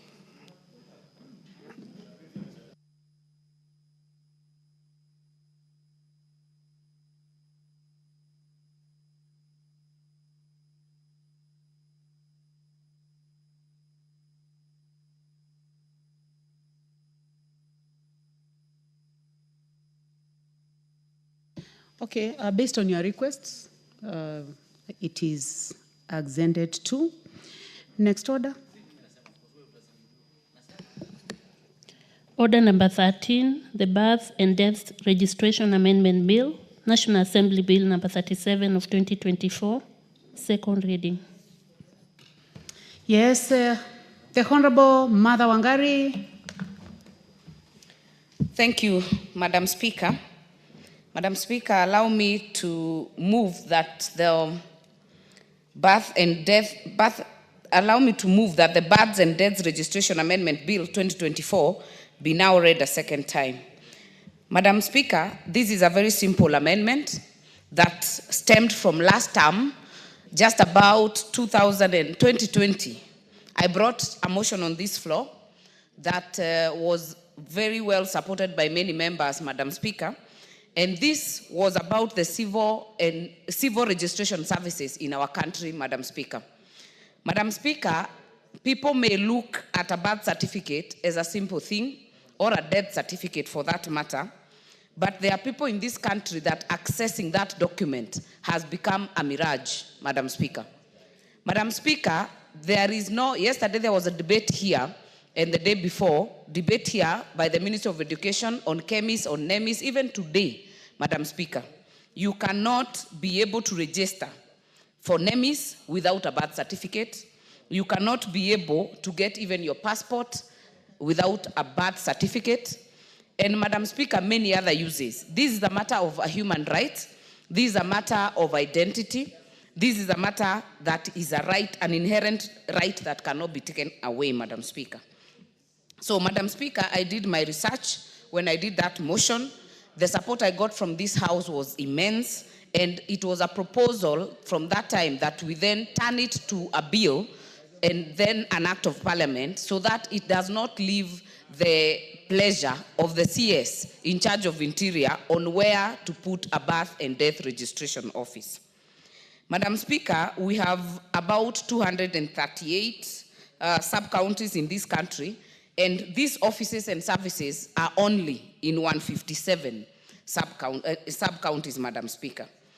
So my proposal that time, and maybe things have changed, so I'll keep updating, Madam Speaker. This department falls under the Ministry of Interior. National Administration State Department for Immigration and Citizen Services. And this department, Madam Speaker, is responsible for the compulsory and mandatory and immediate registration of all births and deaths that occur in Kenya. This is what gives the Kenya National Bureau of Statistics the statistics to be able to help the Ministry for Planning and all government in terms of services and other requirements for the communities. Madam Speaker, the Mother Act of Law establishes the civil registration services in the Births and Death Registration Act. It was enacted in 1928. The department has the mandate of issuing birth certificates, birth notifications, and death certificates. Something that is so required, Madam Speaker, even a death certificate, when people are applying for bursaries, some for the vulnerable children, that they need to attach a death certificate. And if you don't have it, then it becomes a problem. Madam Speaker, if you're dealing with succession issues, you need a death certificate. And it becomes very hard to actually acquire one. From experience, Madam Speaker, Gilgil, which has a voter registration of about 100,000 voters, was combined with Naivasha with almost 170,000 voters to get these services from one office in Naivasha. Madam Speaker, there's a time the Ministry of Education had put a timeline, and one time I woke up and went to that office in Naivasha. I found some people from my constituency who had traveled at night to be there at 8, all the way from the edge near Njoro, near Narok East, to be able to access this document. And Madam Speaker, going there does not even assure you that you'll get it. So they will queue the whole day, they are overwhelmed, and the services were not working, and you'll get the system is down and many other technical hitches, Madam Speaker. These people will be hungry the whole day and still not get that document. Madam Speaker, this is the story in many other counties in this country. Madam Speaker, if you look at Nakuru, we only had 4. Out of 11, we only had 4. In Njoro, in Naivasha, in Nakuru, in Bahati, and one more. It is only after Gilgil was added, Madam Speaker, that you can be able to say we have a few. But we still have Subukia, we still have Rongai that still are not covered by this very important service, Madam Speaker. If you look at Mandera County, Mandera is one of the most disadvantaged counties, Madam Speaker, because of the distances that you have to travel.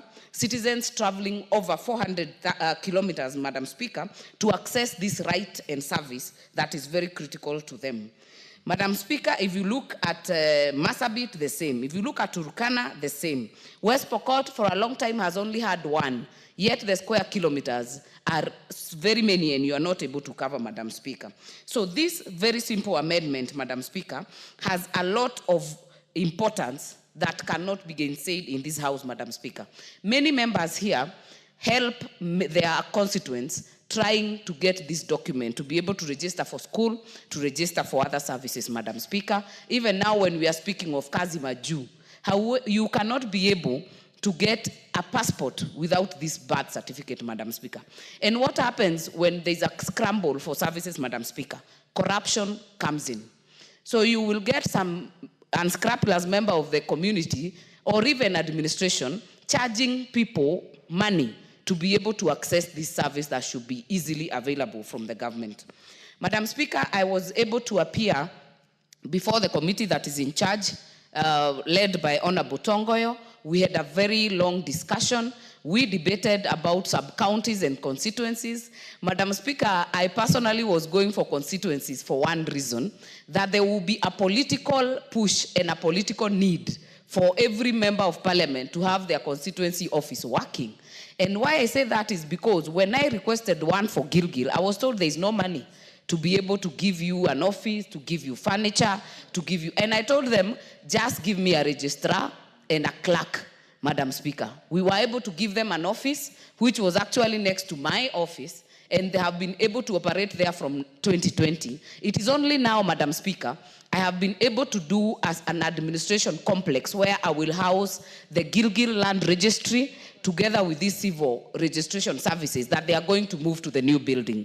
But Madam Speaker, from 2020, in Gilgil we have registered over 40,000 births so far, and we have registered about 4,000 deaths so far. What does that tell you? That the need is there, And all we need is to have the goodwill. If you tell a member of parliament to give you furniture, to give you a place to sit, just give them a registrar and a clerk. They will do it, and will ensure that these services are close to the people. Madam Speaker, what this does, it has made it easy for my sub-county and my constituency, because nowadays I'm able to just say facilitate the registrar and the team to go to the schools. Just recently, we were doing in Mitimingi, we have going to Oljurai very soon, and many areas that have done, Madam Speaker, because that is where we need, in terms of capitation for schools, we need the numbers, and so we are taking the services closer to the people. If the area is smaller, then efficiency is improved. Madam Speaker, I know there's a lot to say, and I know many members have so much to say in terms of supporting, or in terms of experiences that they have dealt with in their constituencies. But when I appeared in the budget committee, or before the budget committee, I was able to convince them that all they need to think about in terms of money first is the human resource. Have enough clerks and have registrars. If we get these two to start, then it goes growing. Furniture and other things, we can assist each other through CDF and through other ways, Madam Speaker, so that we get these very crucial services to the people that we represent. So, Madam Speaker, I would not want to take more time. I would want to move, and I would beg to move, and I request the chair of the Internal and Interior and National Administration to second, Madam Speaker. I thank you. Thank you very much, Chairman. You may proceed. Thank you, Madam Speaker. And from the very onset, Madam Speaker, I want to really congratulate the Member of Parliament for Gilgil, Honorable Mother, for coming up with this very progressive and very important piece of legislation.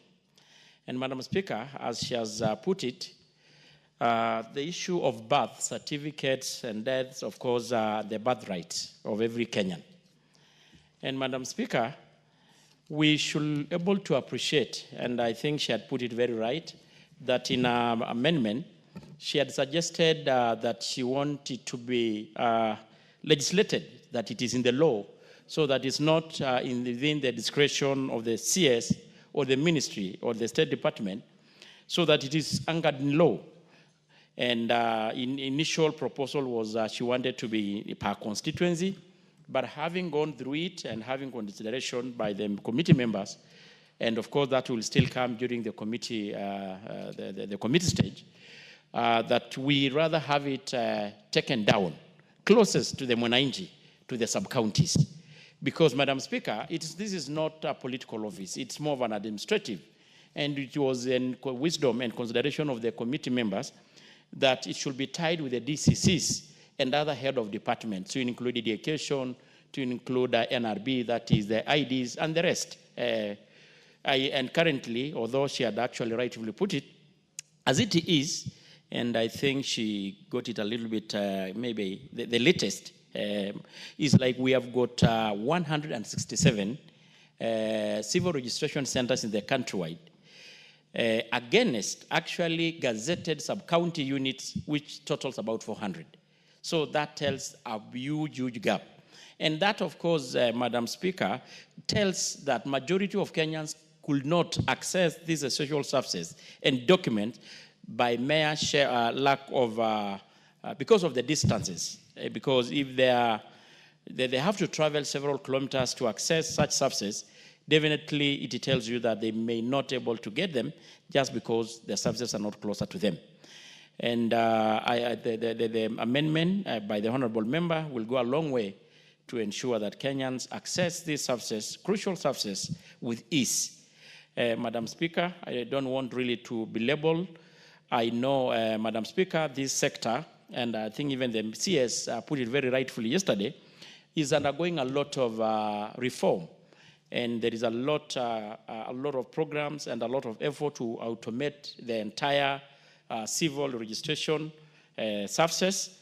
And currently, they're putting up what is known as UPI.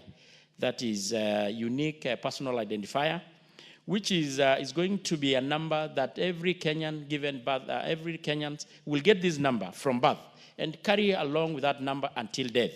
It is end-to-end system and is going to make it easy even into the future during the issue of the ID. In fact, the whole aim is that to make that even ID, you don't need to apply again, because the information will be captured from birth during this issue of issuance of this certificate, uploaded into an IPRA system, so that it makes it easy for Kenyans to get it. So, and Madam Speaker, it's also good to note, just recently, the State Department had carried a pilot in Nairobi last 2 weeks, and the results were very promising into rolling out the issue of UPI, the unique identifier, unique personal identifier.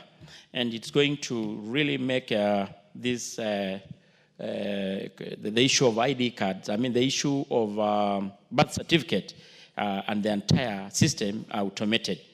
Madam Speaker, I think it's also good to note that despite the issue of shortage of these services, we have indulged the ministry severally over the same, and the outcry has been the issue of shortage of civil, the issue of civil registration officers, which is, currently they have a very acute shortage of staff. Currently, they have got around 325 against an establishment of about 1,200. So that also tells why possibly these centers are not across the country. And of course, recently, just in this current financial year, the previous one, the ministry took a little bit of recruitment of a few staff, and but they are still, the gap is still big. They still have a shortage of close to 700,000. And we have been actually, as a committee, indulging the State Department to see whether they can able to mobilize resources to continuously recruiting, so that as we look forward into putting up offices across the country, we still have the staff to do the same. Madam Speaker, I think personally this is a very progressive, very important bill, and with this, I beg to support. To second, sorry, I beg to second. Thank you. Thank you, Chairman. Honorable members, I now propose the question, which is that the birth and death registration amendment bill, National Assembly Bill number 37 of 2024, be now read a second time.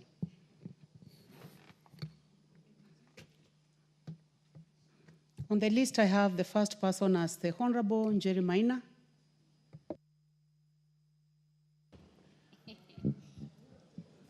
Just rely on the list. Honorable Johanna. Thank you. Let's rely on the list. Thank you, Honorable Speaker. Honorable Speaker, I rise to support this bill by the Honorable Member of Parliament for Gilgil, Honorable Martha Wangari, and commend the timeliness of it, because when we enacted the 2010 Constitution, we intended to ensure that we devolve services to the Kenyan people.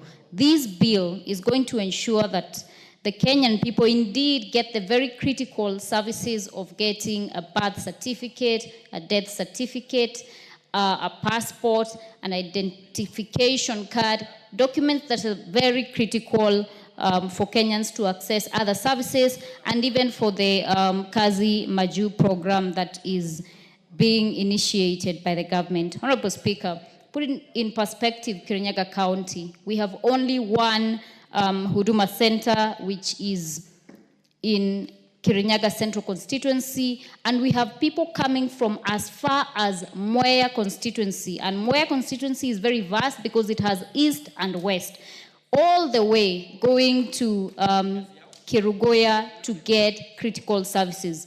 As we are talking about even the 2027 general elections, let us see how we can fast track this so that young people who I have seen from time to time arguing that they are unable to access identification cards within a particular timeline are able to get the identity card so that they can make their citizenry duty and exercise their right to vote for their candidate of choice. So this is very timely, Honorable Speaker. We need to action it as soon as yesterday, Honorable Speaker. And this House, when we are doing the budget allocations, it should be a priority because every Kenyan deserves to have these services at the local level. Thank you, Honorable Speaker. I support. Thank you very much. The Honorable Timothy Toroitich, member for Marakwet West. Thank you, Honorable Speaker. Honorable Speaker, I rise to support the motion by Honorable Wangari, and I wish to congratulate her for this very progressive bill. Honorable Speaker, this bill seeks to give effect to Section 6.3, Article 6.3 of our Constitution, which provides that the state shall ensure that there is reasonable access to its services in all parts of the Republic. Honorable Speaker, you realize that we have a very vast country. In fact, there are certain counties in this country that are bigger than other African countries. If you compare a country like Turkana, Turkana is bigger than Burundi, Rwanda, and Djibouti combined. So you can imagine that from one end of a county to another, it's almost 800 kilometers. So if those constituencies do not have these basic services, then our people, the people of Kenya, shall suffer getting basic services like these registration certificates for both birth and death. The only maybe proposed amendment that I would give is, I don't know whether the honorable member presented, that because in the bill she talks about taking those services to each constituency. Under the National Government Coordination Service Act of 2013, the recognized National Government Service Delivery Coordination Unit at that level is a sub-county because of the vast nature. Before a constituency is divided into a sub-county, the factors to be taken into account is the vastness. So maybe that's an amendment that we need to bring so that we have it at the sub-county level and not, at the sub-county and not the constituency. Honorable Speaker, there is an obsession in this country that an office is a physical unit or a physical structure. Like the move of the motion has put it clearly, even a tent with 2 officers or an officer is enough, so that you don't have to have an officer with a swinging chair to be able to serve our people. Even a tent, if the resources are not unlimited, then even a basic structure is enough to serve our people. What our people need are services, not big offices where they can be able, where they want to swing and just not serve our citizens. So, Honorable Speaker,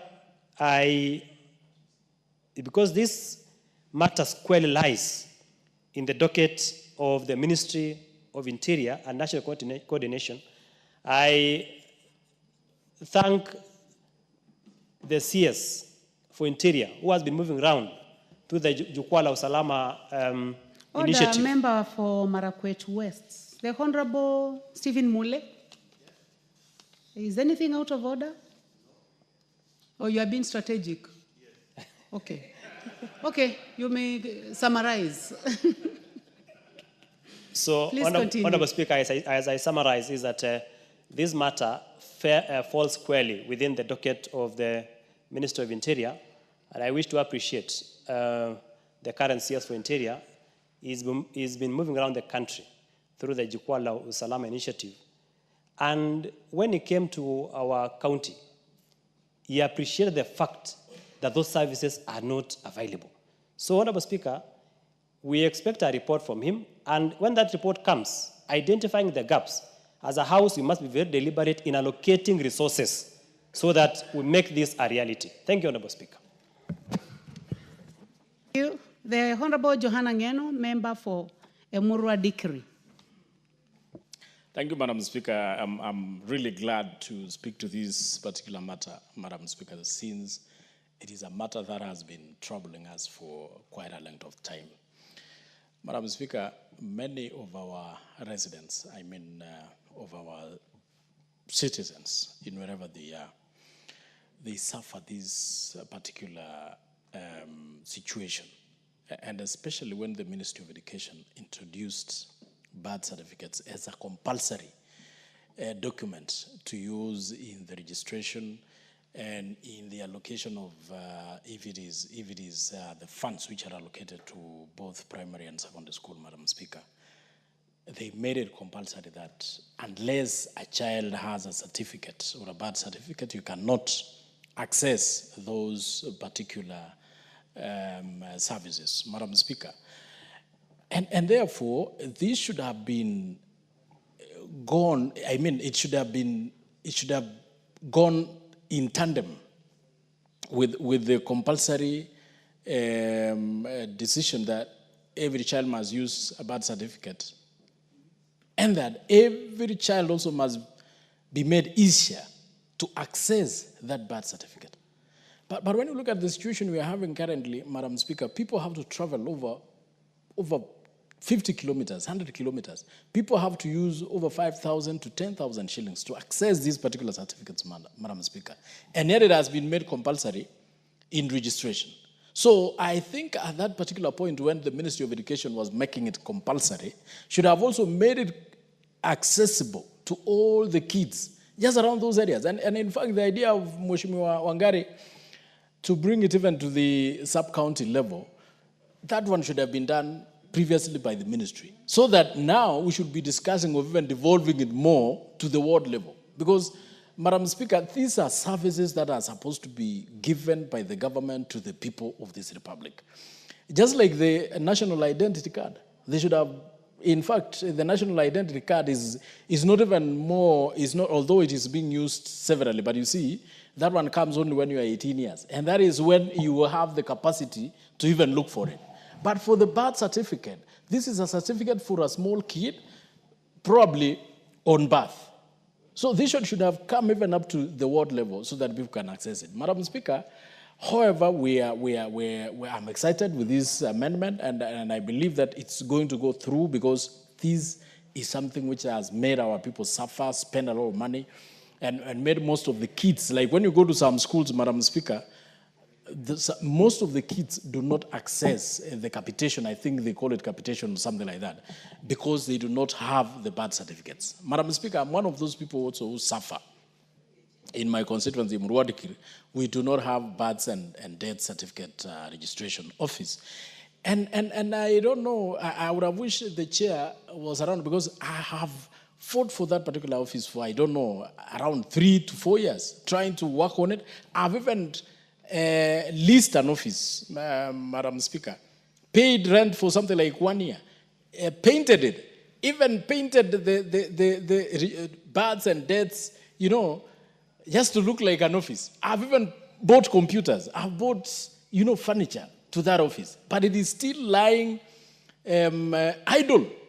I have kept on calling these people that these are surfaces you people should be looking for us to ask us, where can I put this office? Not the other way around, not members asking you, we really want an office. So, Madam Speaker, I think this is a wake-up call to the Interior Department, and I would wish the peers concerned to really take these matters seriously, implement it immediately upon the passage of this House. We don't want this thing to wait. We have been appropriating funds here, Madam Speaker, towards the same. So we want it acted upon as fast as possible so that our people should not be traveling long distance. Mine are traveling as far as Kilgoris, which is around 50, 60 kilometers, and it's very expensive. And sometimes when there are issues along the borders, Madam Speaker, our people just stay at home, they cannot access it. Lastly, Madam Speaker, as on the question of UPS, I don't know, the UPI, the minister was talking about it yesterday. I'm a little bit skeptical, Madam Speaker, because I normally read the Bible in tandem with our Constitution, and the Bible tells us there will be a number that will be branded on each and every face, number 666, which will be. So I'm a little bit skeptical on that UPI stuff, Madam Speaker. I thank you, and I support the amendment in totality. Religious matters. Now that you have talked about religious matters, I'd like to give this opportunity to the Honorable Naomi Wako. Actually, I have been trying to check whether you have inserted your card, member for Catherine. Yes, it's there. The Honorable member for Busia is the one that I'm doubting. You may proceed, Honorable Naomi Wako. Thank you, Honorable Speaker, for giving me this opportunity to add my voice to this very important debate on the Births and Deaths Registration Amendment Bill 2024, and also thank Honorable Martha Wangari for coming up with this.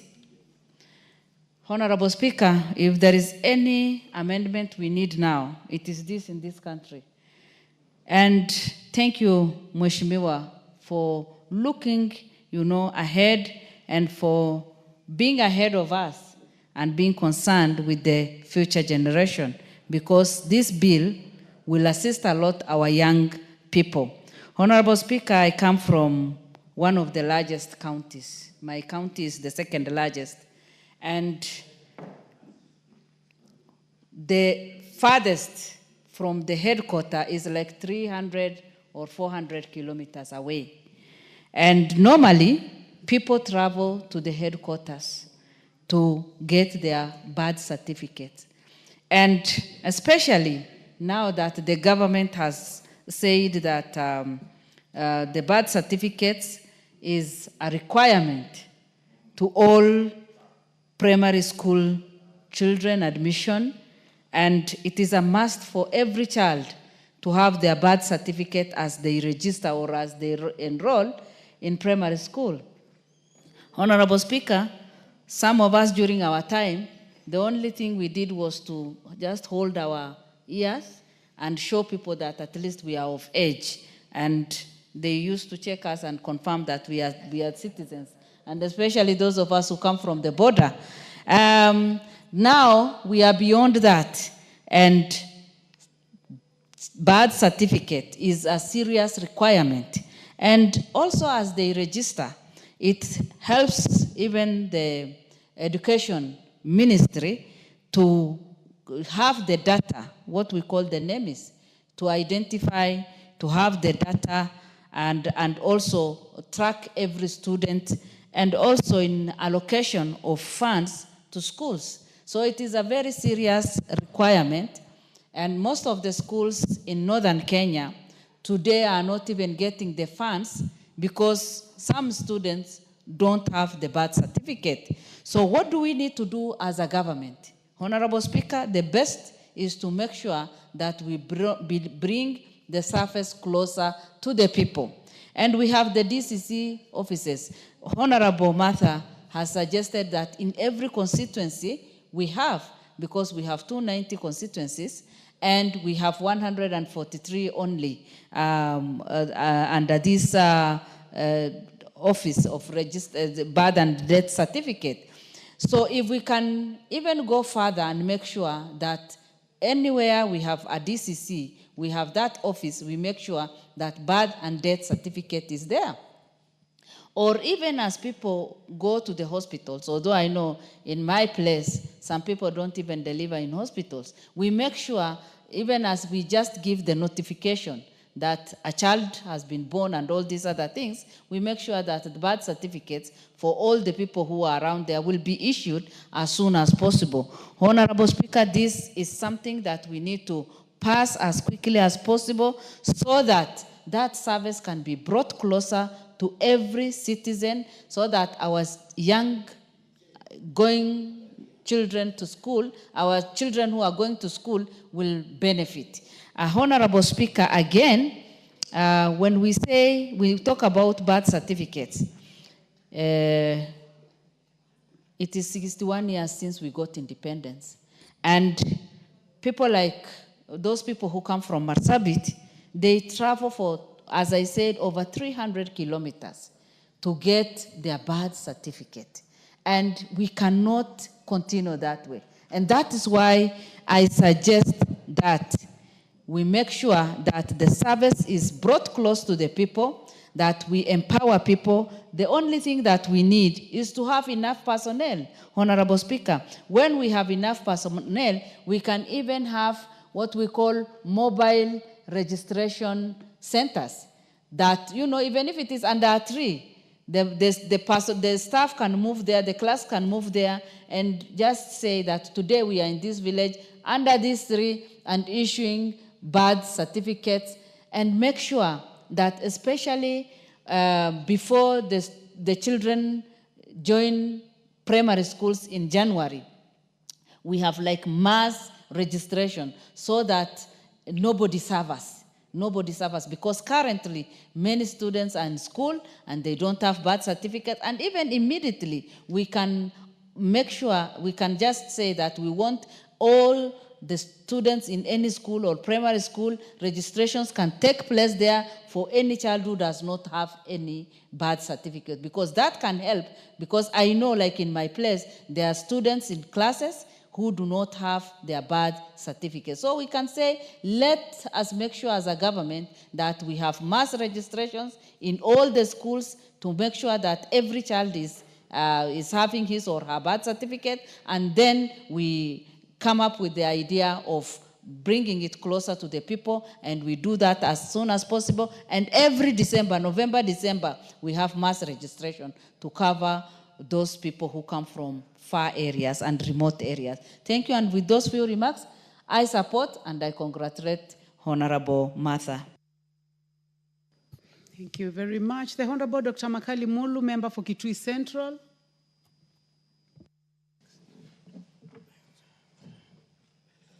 Wow. Thank you so much, Honorable Speaker. Honorable Speaker, I want to start by thanking Honorable Wangari, Martha Wangari, for this important bill, and more so thank the people of Gilgil for bringing her back to this house.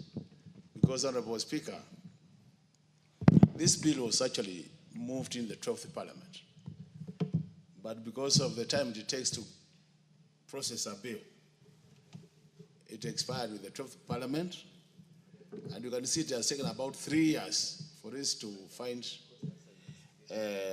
this day being debated, Honorable Speaker.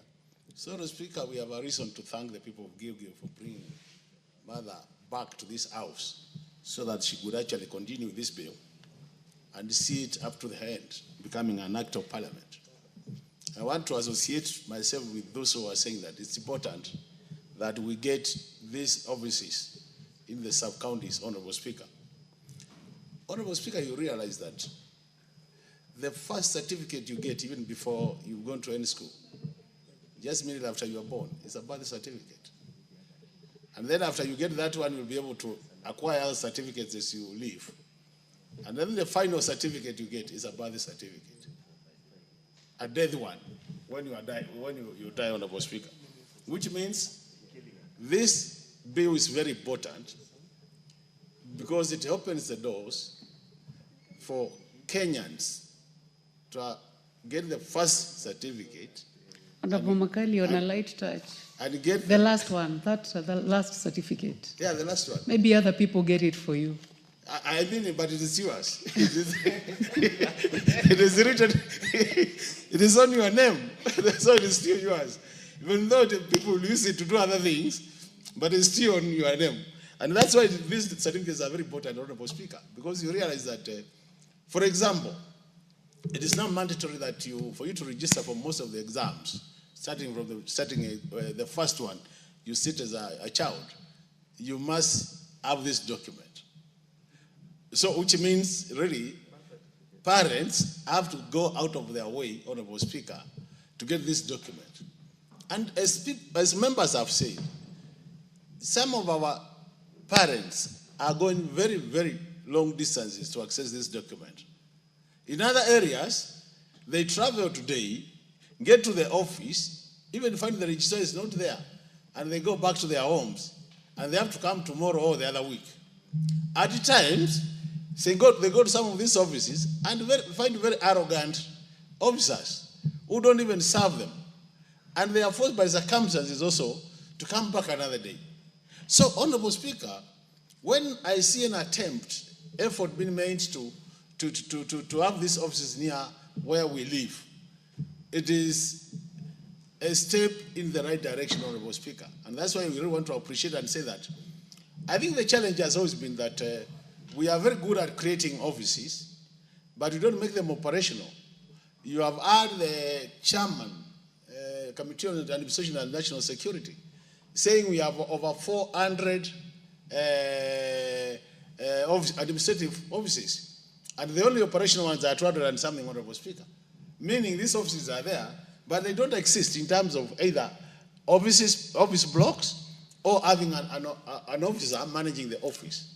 So in that case, Honorable Speaker, we still have a challenge, because even if we pass this bill to become an act of parliament, I can tell you for sure, we are going to take a bit of time before we make these offices operational. So I think as a house, since we have the mandate to make budgets, it is important when we are doing the next budget, and I believe by then we'll have this been an act of parliament, we make necessary provisions in the budget so that these offices can become operational. In that case, we'll be helping Kenyans. Otherwise, Honorable Speaker, where I come from and where you come from yourself, you know what our people go through to access this important document.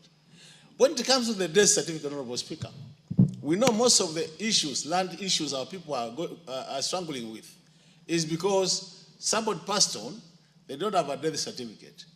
Somebody passed on, they have not processed the letter of administration. And I can tell you for sure, because anytime I sit in my office, I see very old ladies coming to my office saying, Mheshimiwa, you know, I don't have the death certificate for my husband. On the basis of that, I'm not able to divide the land to my children. And this becomes a big problem to families. So the earlier we get this act becoming an act of parliament, the earlier we get these offices being near our people, the better for service delivery. And I think the government must come out strongly and support this move to have these offices. And not only these offices, we must appreciate, Honorable Speaker, the issue of the Huduma centers has really helped most of the areas. But you realize Huduma centers, most of them are still at the county headquarters. They are not found in the interior parts of the counties. On that note, still the same problem again comes up, that people have to travel long distances to access these documents. And more so where the students have finished school or they want to register, you find a lot of congestion in these offices. You find parents are forced at times to even sleep around there to get this document, otherwise they'll be locked out or out of registration for their children. And I think really, Honorable Speaker, then, as a House, then, Honorable Speaker, this bill becomes very important. As I conclude, I've heard the chairman of the committee talk about what he's calling the unique personal identification, Honorable Speaker. And Honorable Speaker, I really want this House to take this matter very serious, Honorable Speaker. Because, Honorable Speaker, if my memory serves me well, this is the third attempt. We are trying to have this unique identifier. Honorable Speaker, you must have heard something called Anglo-leasing scandal. That scandal was one of the attempts to give Kenyans a unique identifier. Then we came the Huduma card, Honorable Speaker, which was done when we were in this House with you. And then just about a year ago, we had another card coming. And we've realized that all these attempts, Honorable Speaker, are attempts for people to use public resources for their own private benefits. We are benefiting private companies in an attempt to give this unique identifier, Honorable Speaker.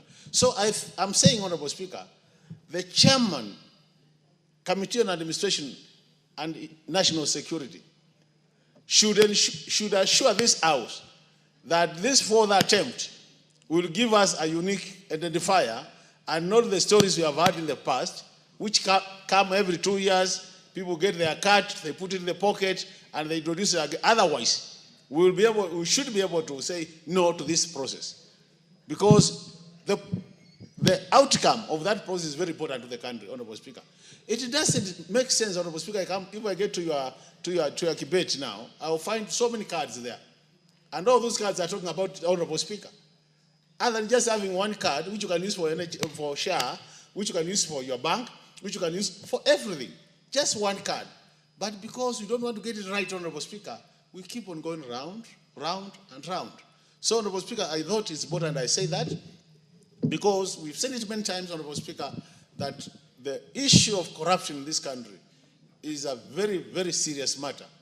And I'm very happy, Honorable Speaker, yesterday I saw our President saying that members in this House, committees of this House, Honorable Speaker, although it was a very general statement, that committees of this House are demanding money from the executive.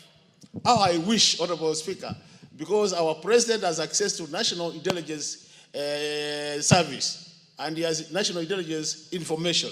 How I wish he mentioned names and said, Honorable so and so, who is my chair of this committee, demands this money, and on the basis of that, he should be changed, and we get a new chairman, Honorable Speaker. In that case, we will be helping to fight corruption in this country. But when we get this general statement, Honorable Speaker, I think we are doing a disservice to this beautiful country which God has given us. But I think, Honorable Speaker, I don't know whether it is in order for us at some point to get time to discuss this important motion.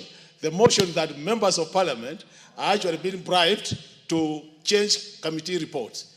How I wish you had time, and that becomes a motion of this house so that we can debate it for 2 or 3 hours and put things straight as they are. Thank you, Honorable Speaker. The Honorable Catherine Omanyo, member for Busia County. And I would like to request Secretariat or the Clerk's office to check on the cards on this side. Yeah, I believe they are not working. Yeah. Yeah.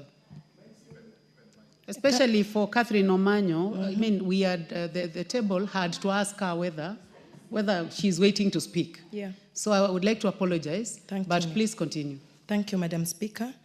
I am in support of this motion because devolution came for a reason. We have to move all the services near our people because looking at how our infrastructure is and how our families right in the remote areas are, it is best that we put most of the public offices very close to our people. Just recently, one of the youths that got a job to go abroad, who had no birth certificate, had to travel, and before traveling, he had to ask for fare from their village to go all the way to town. Only after filling the e-citizen questionnaire, they are sending that young man from Busia to Kisumu to get immigration offices there for other services like getting his fingerprints, because he was looking to get the passport. We applaud devolution, but then is it really with us? Very few services have come to the people. We need these Huduma centers that are right in the county towns. We need them to have sub-branches into the sub-counties so that people should not be traveling very far from their remote villages to get such services. Even birth certificates and let's say essential ones like death certificates as well, they should not travel so far to get these essential services. Devolution, if we don't do this, it will die with time because people get worn out and they don't see the need or they don't see the advantage of such a good idea that came to us at the right time. So I really want even these Huduma centers where, in fact, we used to have post offices nearer people, but somebody packed them up again and took the post offices very far where Huduma centers are situated. So can we, with time, rivet in this noble idea that devolution came at the right time, but we have not actually done enough to make our people own it and encourage more services moved closer to them. So, Madam Speaker, I just wanted to say that, and I thank you. Very much, member for Busia. The Honorable Stephen Mule, member for Matungulu. Thank you very much, Madam Speaker. First and foremost, I want to congratulate my sister, Honorable Mother Ongari. I know it has been long overdue for us waiting for this bill to come to this House. It is a very important bill, Madam Speaker, for simple reason. We have been in this House for a fair time now, Madam Speaker, with you. And you know very well how we have struggled as members of Parliament from across the divide to make sure that we have these registrars' offices in the constituency. And I think, Madam Speaker, for once, we are doing the right thing as a House, whereby we will not leave it to the CS to destinate these officers to our constituency. Madam Speaker, I feel pain when such a service becomes illusion to some of Kenyans at this time and era after 54 years of independence. Madam Speaker, it pains parents to look for this document, especially the birth certificate. And I want to look at a county like Machakos, whereby we have Huduma centers in a few constituencies, and the other constituencies have to wait for officers. Madam Speaker, sometimes I have to hire vehicles for the officers to ferry them from Machakos to Matungulu constituency for a week. And at the end of the day, these officers, you have to buy them lunch, you have to provide transport. So it's the high time this service is taken to the people, Madam Speaker. Madam Speaker, it also pains when we know the amount of money spent by the uniqueness of people hiding behind the identifier number. Madam Speaker, we were with you in this House, whereby every Kenyan registered for Huduma number, for Huduma card. Where did that data go? Madam Speaker, as we speak right now, a country like Rwanda, only one document of identification, which carries all the information of the citizen, which eventually we are being told they are transforming that one unique card to be their passport, Madam Speaker.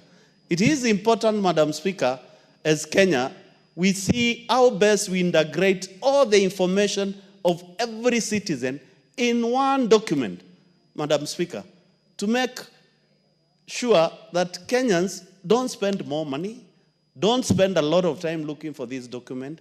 As in my constituency, parents need to use the MCAs to make sure that when they go to Machakos, they come back with their birth certificate. It is unfair, Madam Speaker, and I think it's the high time the government of the day and this House, we do the right thing. And the right thing is to make sure that we get this amendment fast-tracked. And I want to request you, Madam Speaker, to speak to the Honorable Speaker of this House so that this bill does not elapse like the other one. So that the House looks at the importance of this bill and be fast-tracked to make sure that it sees the light of the day, Madam Speaker. Madam Speaker, having been a democratic country, it makes no sense whereby we are just stamping of devolution, yet the services are not devolved. Madam Speaker, the only thing which I know in Kenya is devolved and it works is CDF. And Madam Speaker, if we as members of Parliament agree with Honorable Mother Wangari, we must make sure that these offices are tied to the constituency offices and the sub-county offices, so that each and every Kenyan will be able to access this document without fail. And I say, Madam Speaker, because the President yesterday made the allegation, which it is paining to all of us. It is high time he gets his drag out, shred this issue of corruption completely, and let the executive identify those who go to them to ask for that bribe. Because, Madam Speaker, it is paining when your constituency is calling you and is telling you, we send there to be our representative, yet you go to ask for bribes. Madam Speaker, this afternoon I've heard also something else which is very interesting, which probably might kill Senate or devolution in this country. Honorable Raila has put the senators on notice not to call governors to order, Madam Speaker. I will tell you, Madam Speaker, this House must stand for its own right. And as members, we must stand to be counted to protect the august house in this country. Because, Madam Speaker, it's not a matter of a joke whereby allegations are thrown to us as leaders. It depends the image of this house badly. Honorable Mule, you know, it's a house of debate, you know, and you can do it the best way you know how. Now you've just mentioned what the Honorable Raila Amolo has said. I'm actually trying to see the relevance to this bill. I would like to ask you, just remain relevant to the bill. Madam Speaker, I'll remain relevant, and I know... Because actually, we were in this afternoon, we can tell you for sure, we have been seated this afternoon here, so we are not even aware of what has been said, and it is difficult for me as I sit here to talk about the truthfulness of what you are saying. So I would like to encourage you to speak to the bill. Thank you, Madam Speaker. I'll be encouraged to be truthful of what I've heard. And Madam Speaker, if we are not careful, even there are some people I know they will be ready, this bill not to see the light of the day, so that the unique identifying number comes to play. And that's what I'm saying. Some of the people want to take advantage of this country, and Kenyans who are not aware, Madam Speaker.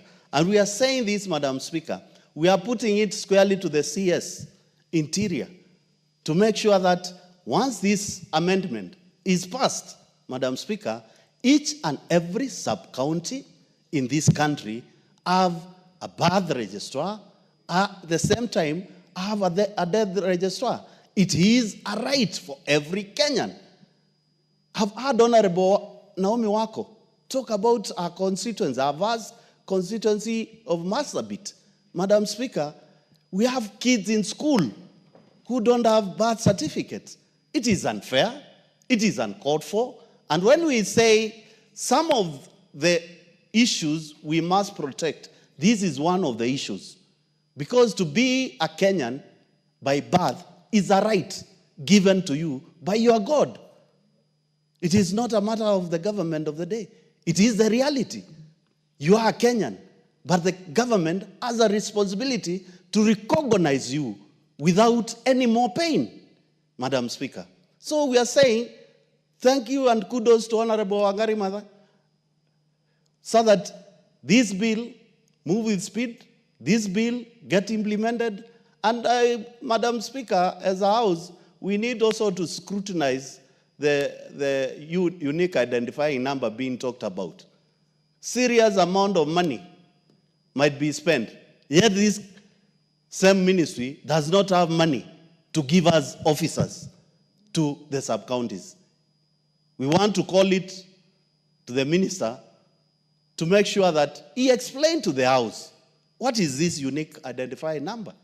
And as Honorable Ngeno said, matters of religious, which I don't want to enlarge to, please, as a House, we need to protect Kenyans who have their right by birth and who die dignified in Kenya, to have their death certificate given to the families, to make sure that at least matters of succession and matters of inheritance within the families are done in a fair and in a peaceful manner.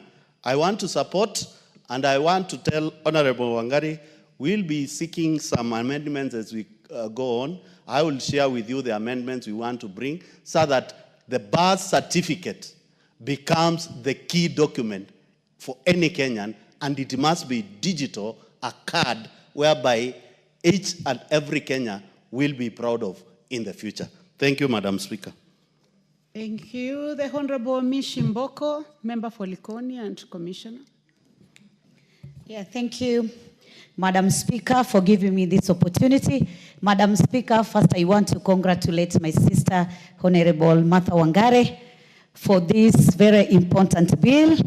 Madam Speaker, I know this bill just tend to do some amendment in Section 5 of Birth and Death Registration Act, whereby they're going to put a new subsection 1A, whereby the Cabinet Secretary will appoint a certain area and gazette that area so that it can be used for birth and death registration documents. Honorable Speaker, this bill brings services closer to the people. You need to know most of Kenyans cannot access these centers, which we call Huduma Center. I'm looking at Mombasa County, where we only have one center at the CBD of Mombasa. And I'm looking for people or persons coming from all the way from Kisauni, the farthest Mwakirunge, traveling all the way to the CBD of Mombasa County. The people coming from Dongokundu, where my constituency lies, they have to travel across the ferry and reach to the CBD of Mombasa County. Those coming from Changamwe, those coming from Jomvu constituency, which is really very far. You can imagine at Bonje, where it borders Mombasa and Kilifi, and they have to travel all the way to Mombasa County to acquire this document. So it is good that it's going to allow Kenyans to reduce transport costs first, also to use little time to access this document, and it's also ensure that they access this document, which are very important, Madam Speaker. Madam Speaker, you need to know that it is important for our children going to school that they need to have the birth certificate. Without the birth certificate, even registration in school is a challenge. Then we need to do all the ways to ensure that it is accessible. Two, the issue of inheritance. You know, most of the processes, before the inheritance processes are done, you need to have what you call the death certificate. And it is very, very difficult.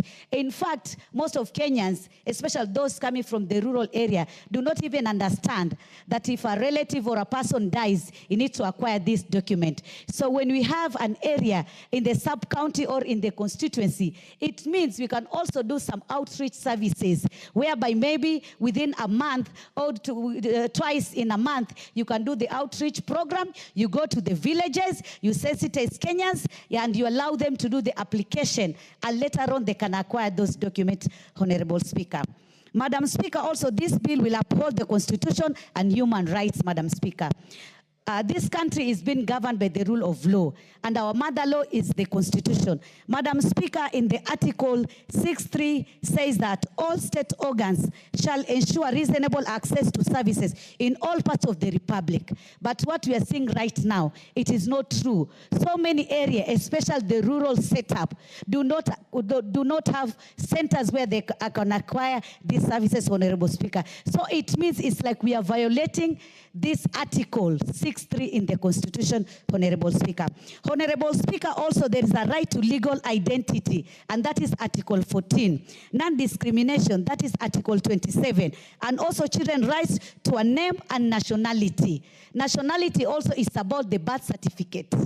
To be known, to know your name, where you coming from, who was your father, who was your mother, and all those details. So it is very important when we are doing so, having that center at the sub-county level. At least it will ensure even those coming to the villages, maybe they can walk. It's also still a long distance, but at least because it is within the constituency, those from other villages just within that constituency, they can at least walk, they can use boda and reach that center where they can acquire this document. And by doing so, we'll ensure that we are upholding the Constitution, Honorable Speaker. Madam Speaker, also the bill improves data for government planning. Nothing is being done without planning, Honorable Speaker. Honorable Speaker, we need to plan to ensure that the services we are given to Kenyans are adequate, and we cannot ensure the planning if we don't have the data. We need to have the proper data. We need to have proper records of Kenyans so that we can plan in terms of health. How many infrastructure are we supposed to do, both at the national level and at the county level? In terms of security, we need to know how many infrastructure, the services we want to do in terms of security, in terms of agriculture, and so many other services, Madam Speaker. We need to have the data, because if you have the best data, it means you have the best plan, Madam Speaker. Because most of the things you are doing, we are seeing now, and the challenges we are facing, it is because we don't have the best or the correct data. For instance, the death certificates. death certificate is a big challenge because not all persons who dies, they acquire this certificate. At least for the birth now, Kenyans are empowered somehow because any child taken to school is being asked to have that birth certificate. And it is now that the parents are really trying very hard, even using the members of parliament, using the member of county assemblies to ensure that they acquire these documents. But for the death certificate, it is a big challenge. Most Kenyans, and especially those in the rural setup, they don't know about this. They don't think the importance of this. But when it comes to the inheritance issue, now they see this is very important and we really need to have it. So I want to say, Madam Speaker, this bill is very, very important. And this amendment which has been brought, it is a very good amendment. I've seen that Section 5.1 and Section 5.2 both talks about having that designated gazetted area and also having persons appointed as registrars and deputy registrar. So we will ensure also, because the officers we're having right now, they are very few. You go to Mombasa County, you see queues, very long queues, and people have come there from very early in the morning, from 5 a.m. They are queuing, and you can imagine somebody can stay there for all those hours, and he doesn't even read the desk of that officer to do just the application. When you're talking about technology and we are saying that you can do the online application, but now, is our country connected? Is the entire country connected? That is, if I say I go to Kitui in the rural, in the villages, or I go to an area in Kwale called Kiteje, where it's so remote and the connectivity is not there, are these people going to be able to do that online application? And the answer is no. So we need to ensure that we are going as per the Constitution, and also we are helping Kenyans to access those very important services, which include the birth and death registration. I thank you, Honorable Speaker. Thank you, Honorable Martha Wangari. Very well. The Honorable Member for Geshugu. The Honorable Geshimu. Thank you, Honorable Madam Speaker. Madam Speaker, I rise to support this very, very important bill by Member for Gilgil, Honorable Martha Wangari. And I remember it has been a long journey to reach where this bill has reached. I remember in the last parliament, the 12th parliament, Honorable Martha Wangari brought a motion which was overwhelmingly supported by all the members of parliament who were able to contribute that time. And now that motion now has graduated into a bill. Congratulations, and you are true representatives of the people of Gilgil and the entire country, because this bill seeks to ease the accessibility of government services in terms of the provision of birth certificates and death certificates in this country. Honorable Speaker, apart from making the process of getting this document easier, it also seeks to decongest the counties or county headquarters where normally these services are usually provided, because as the previous contributor has said, there are many queues sometimes, and people have to go long distances, very tired, they queue, and at the end of the day, they might not even get these services. So, Honorable Speaker, the suggestion by the committee to amend so that now it can cover the sub-county is also very welcome, because when we leave it as it is, although Honorable Martha Wangari had already considered that aspect, that the Cabinet Secretary shall appoint at least one registration area. I think what was running in her mind was that she was not limiting it to the constituency level. So, but when it is clarified that every sub-county ought to have a registration area, then that ambiguity at least disappears. Honorable Speaker, I feel also for my constituents. I don't have a registration area within Geshogo constituency. I have a ward which neighbors Embu County, which neighbors Manyata, Embu County. And people from that area, place called Gedore, go all the way about, okay, in some areas it might sound not too long or not a lengthy place.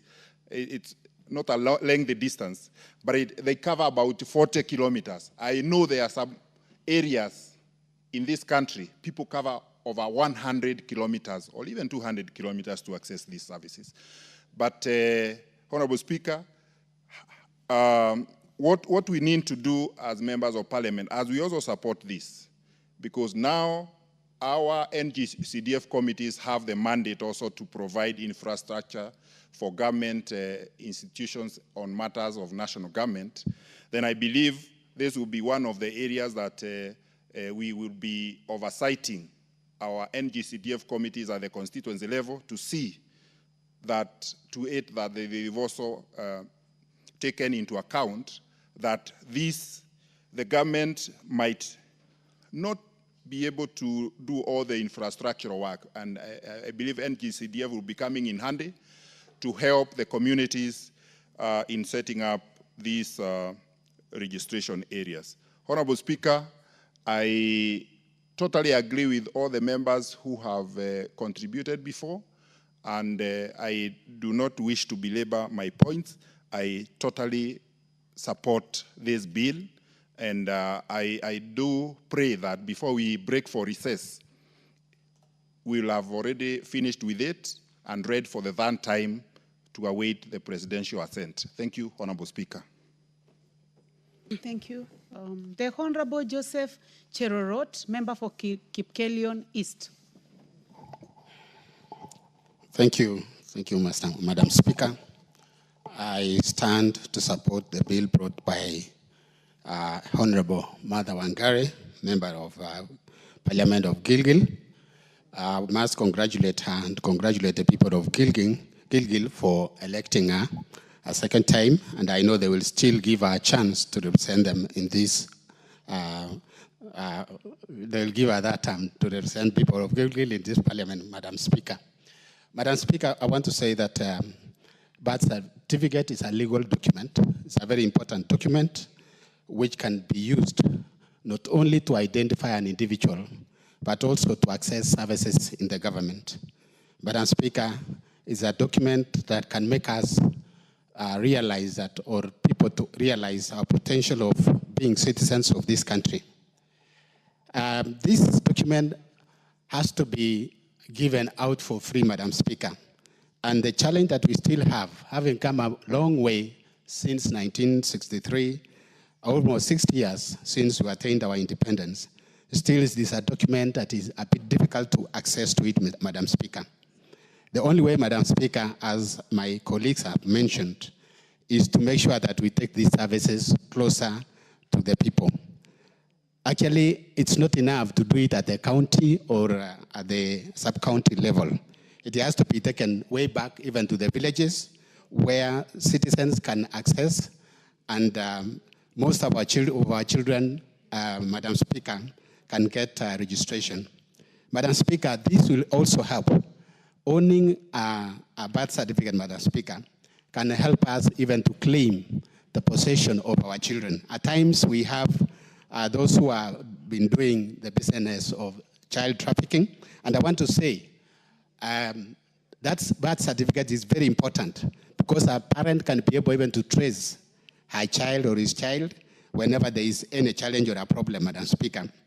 Madam Speaker, this one also can help us to be able to realize or get to know about the age of a person, because the same document of birth certificate, you can use it to register your ID.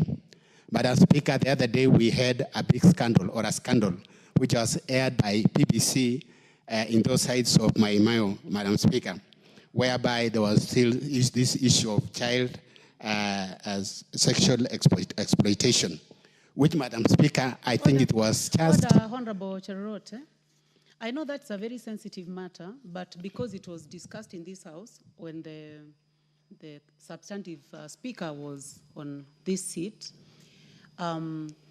what is coming out is that there could be some information that is not factual. Yes.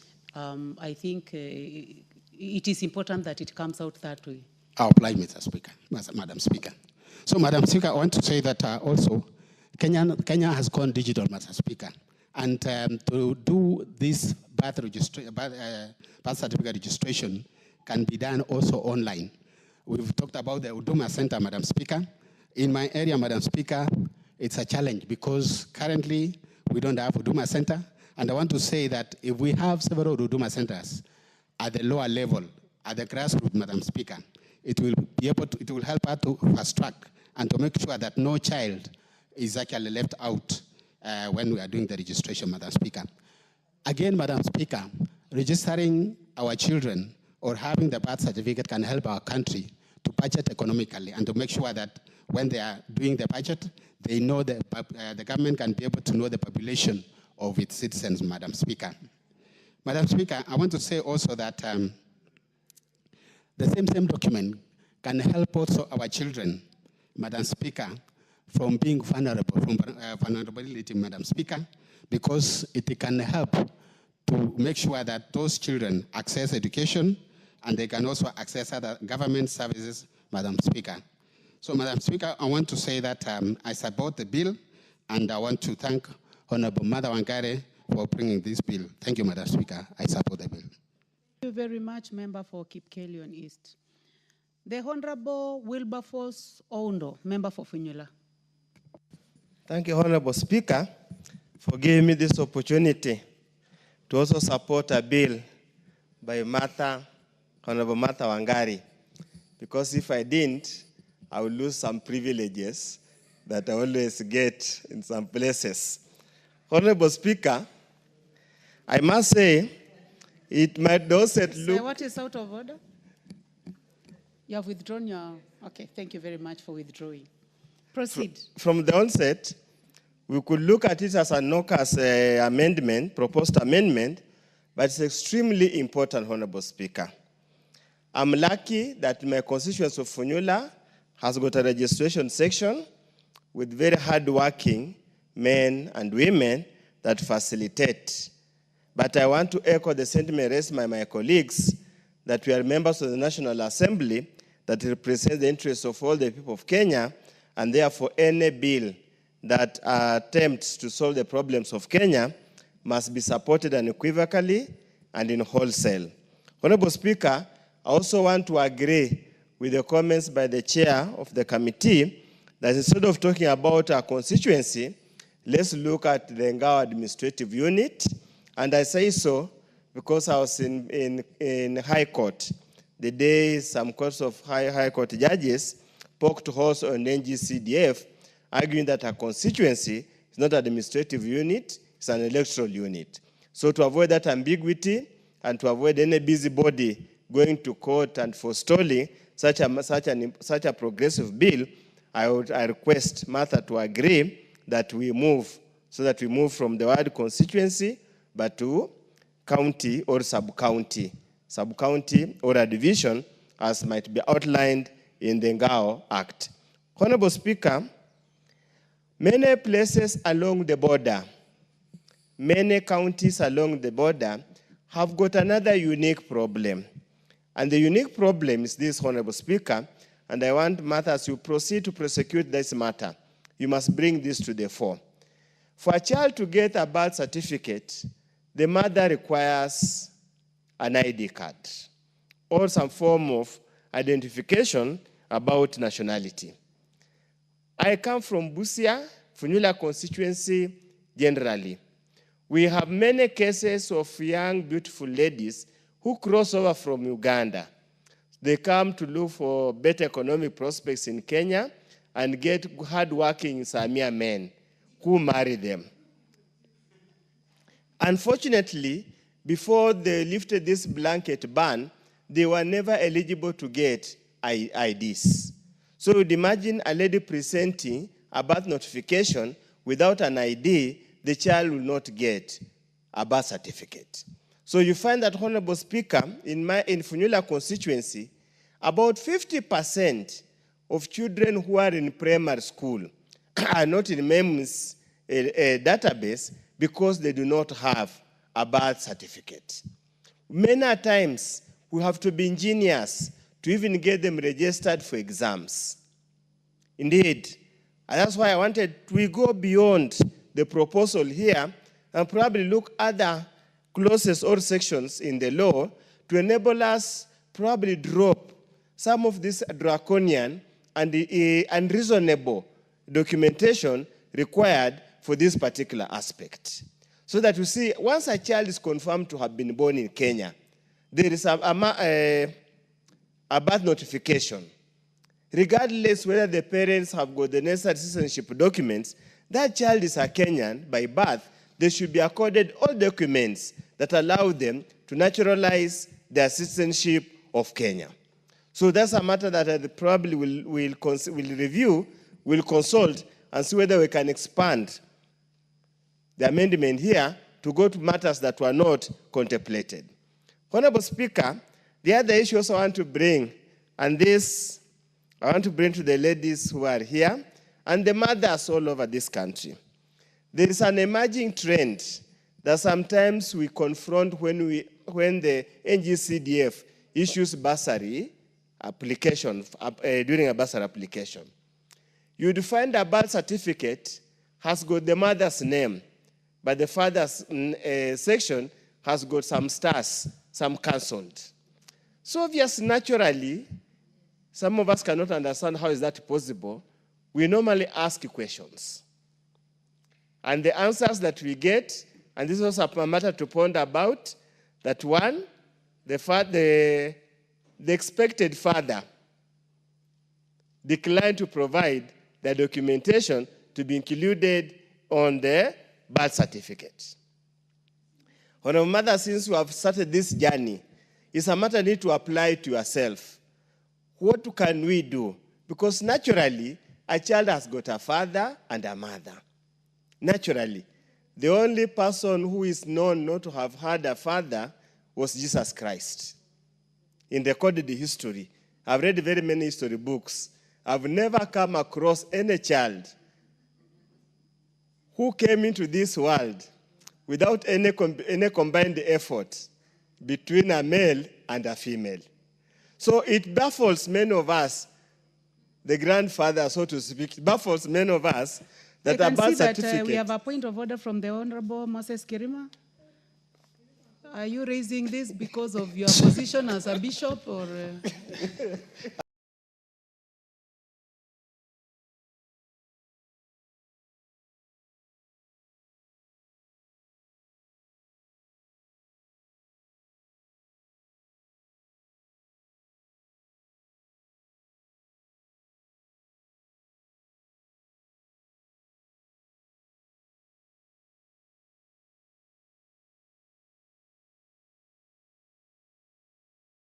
As a member of parliament, when we are sitting here, infringing on other people's faith, which is not right. How can he say that Jesus didn't have a father?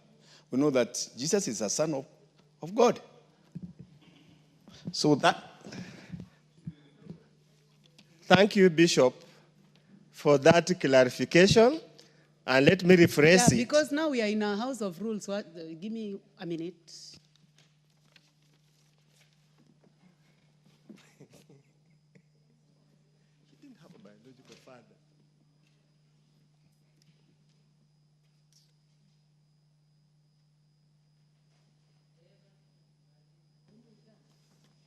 No, I'll give a window of time to conclude. Thank you, Honorable Speaker. So as we delve in this registration details and as provided for in the Children's Act, as provided for in the Constitution, we must find a way to solve this conundrum because it's very traumatizing for a child to go to school. They are requested to produce birth certificates for any reason or another. One produces a birth certificate that has two parents, another produces a birth certificate that one parent is blank. I urge you to expand your mind delve into this matter and help us find a way how we can solve this matter. And being a man, Honorable Speaker, many of the boy child would obviously come to me when they are suspected to be the father. So when we sit and talk to them, they say they have no certainty of being the father. There's no certainty because once the ball is in the pitch, many people knock around that ball. You don't know who will knock it last. So that's a debate we must have. How do we ascertain paternity beyond reasonable doubt so the child enjoys the constitutional right of having both the parents on their certificate? Honorable Speaker, Honorable I don't want to belabor the point. I'll also encourage you to watch a reality show called Divorce Court, and you will realize that we are not the only ones in this country that are struggling with a blank space, more so for a father. And then probably Bishop needs to pray for the fathers to accept the outcome of their endeavors so that they don't run away from the lives of their children. With those very many remarks, Honorable Speaker, I support. Thank you very much, Professor. The Honorable David Mboni, member for Kitui Rural. Thank you very much, Madam Speaker. Let me say on the onset, I want to thank Honorable Mother for proposing this bill. And on onset, let me say I support it. Madam Speaker, when I was working in the World Bank, we had a project which we are calling STATCA project, called Statical Capacity Building Project, and I was the manager of that project. And we are funding most of these activities to improve the capture and dissemination of data on these things. Madam Speaker, the data for death and birth is very important. In fact, in developed countries, they don't conduct population census. Because if you have a proper data for immigration, data for birth and death, then you can do your mathematics and you don't need to waste a lot of money to conduct population census. At the head count, you can be able to do it. And Madam Speaker, you know data for population. Anything we are doing, be it division of revenue, population is a very key factor in terms of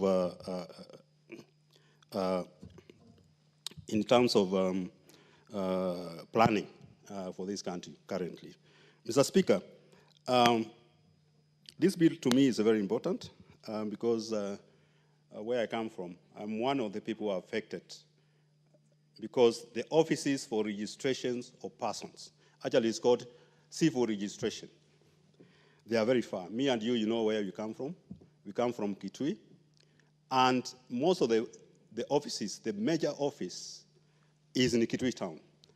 And most of my people, they move from almost 80 kilometers to access these services. So the proposal to bring it to sub-county level, to me that is going to help a lot. Madam Speaker, most of these offices, they are not, the offices are not properly accommodated. There's no good accommodation for the officers, even at the headquarters. And as I said, people come from very far.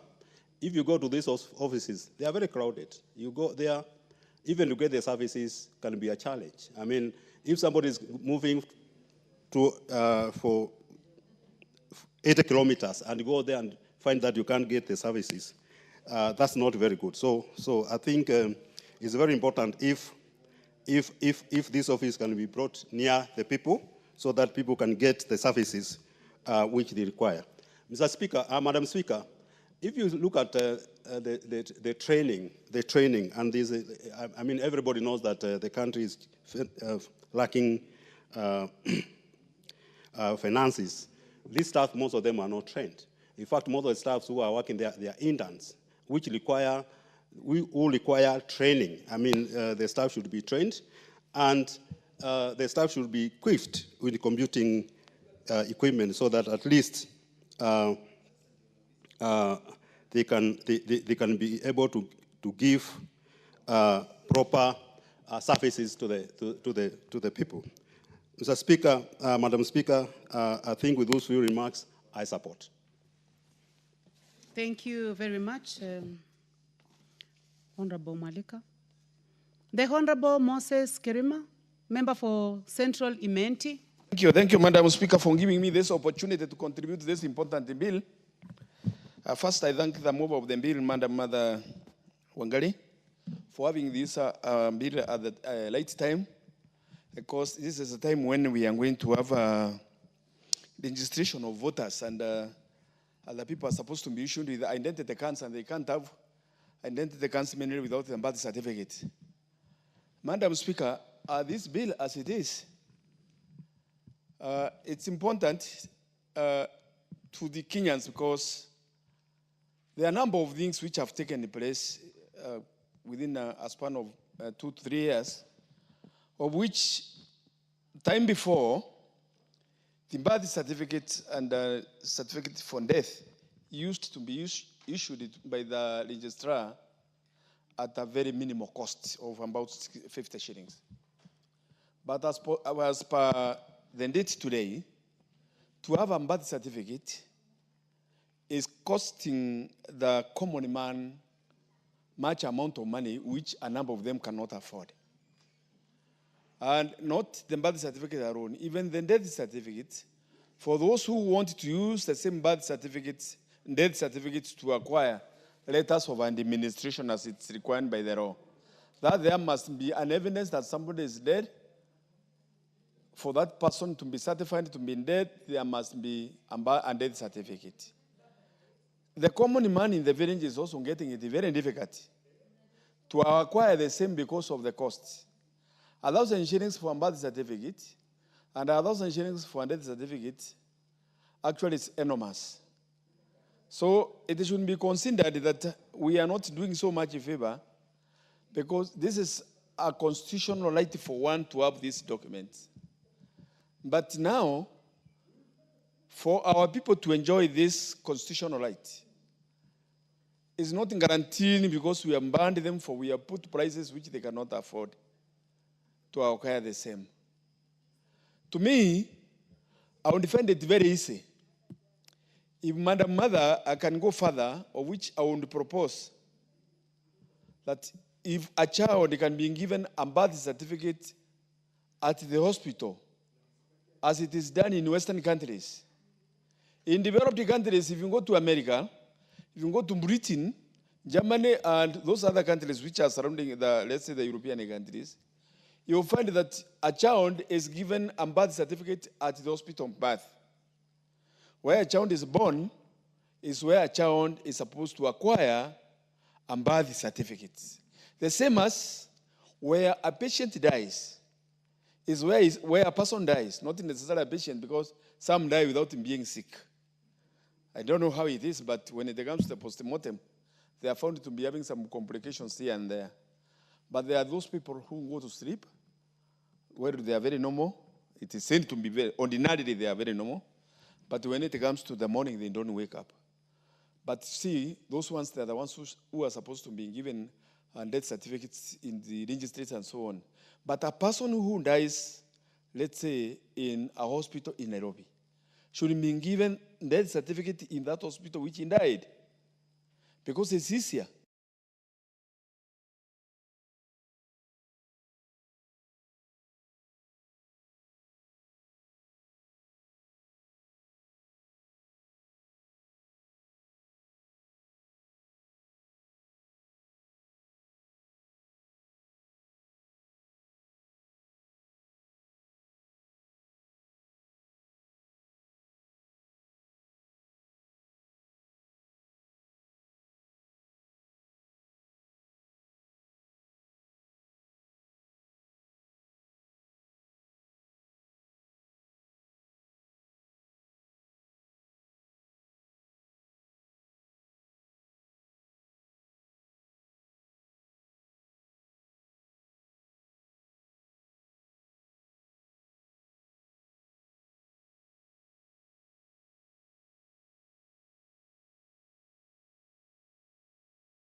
complications put ahead to make sure that the people really suffer by the time they acquire birth certificates and also death certificates to pursue the acquiring the deceased person's property.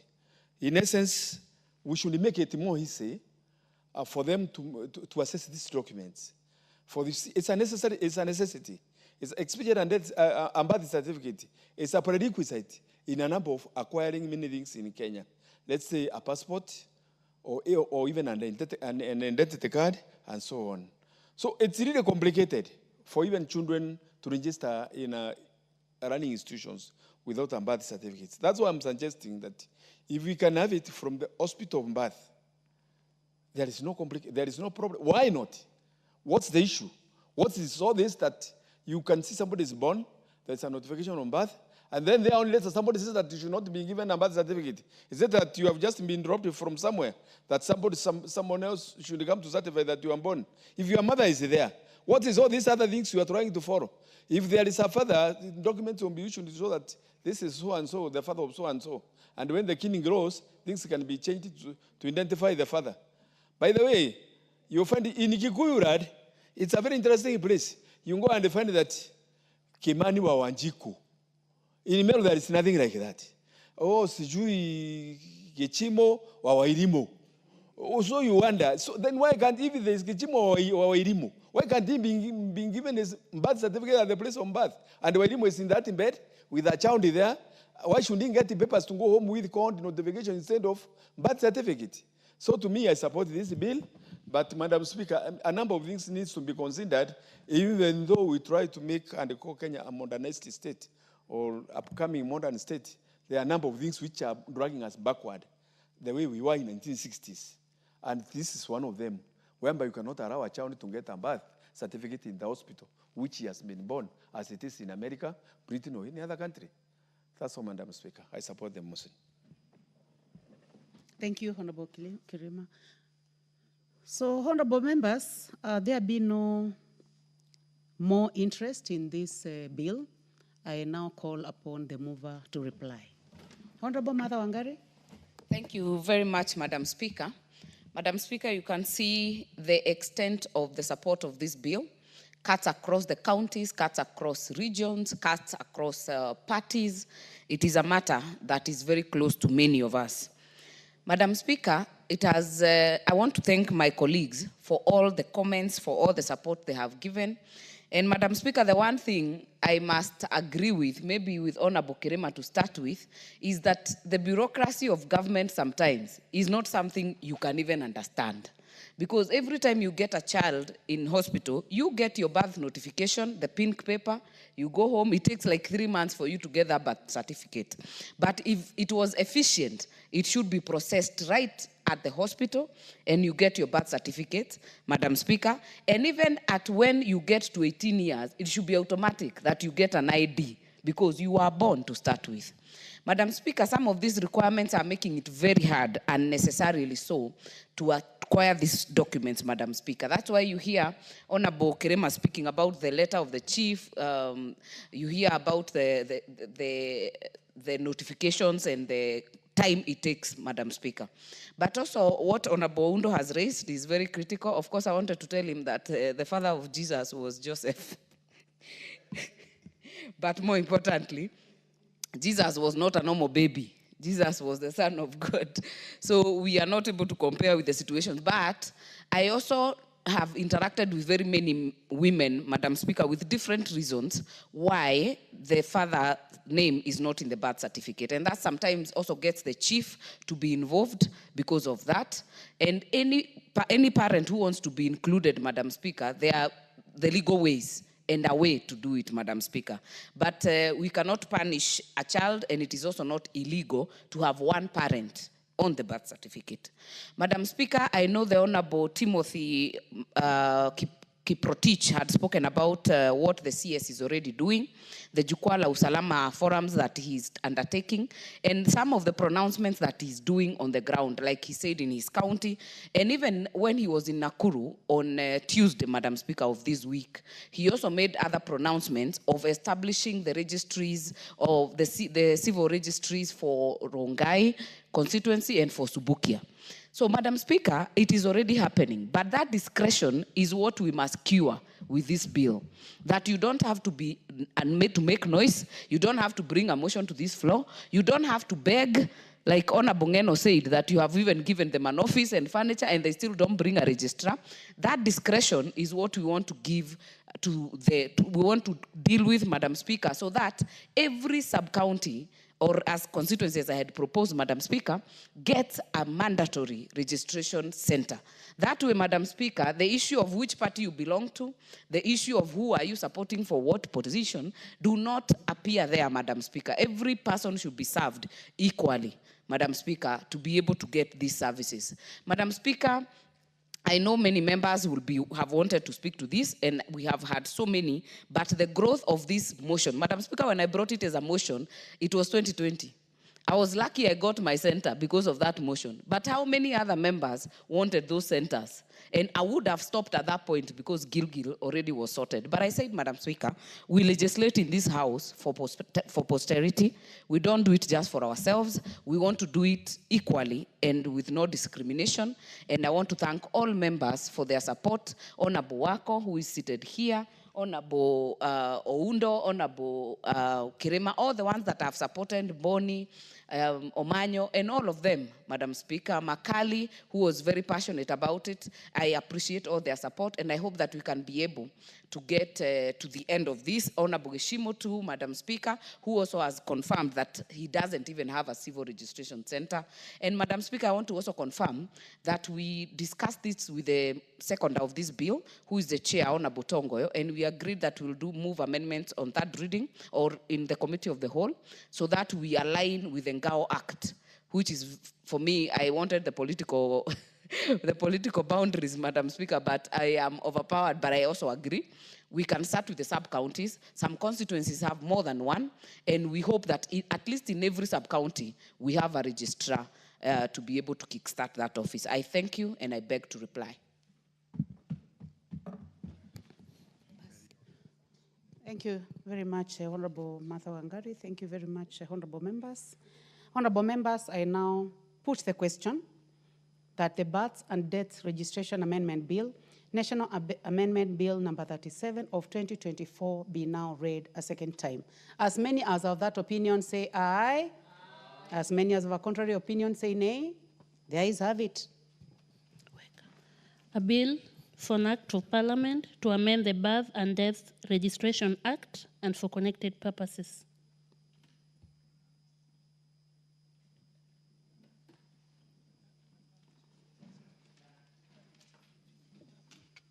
So, honorable members, order number 14, for convenience of the House, it is going to be dropped, to be scheduled at another time by the House Business Committee. Next order.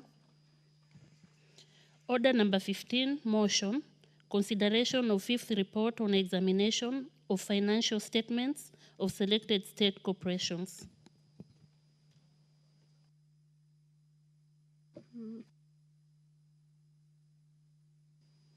Public Investment Committee and Social Services, Administration and Agriculture. I can see the chair is not in the House at this moment. Next order. Order number 16, motion, consideration of report on the examination of financial statements for the Water Sector Trust Fund. Honorable members, the Chairperson Special Funds Accounts Committee is also not in the House at the moment. Next order. Order number 17, the Kenya Roads Amendment number 3 Bill, National Assembly Bill number 34 of 2025, second reading. Honorable members, this one is by a member, the Honorable Kaluma, who is also in a different engagement.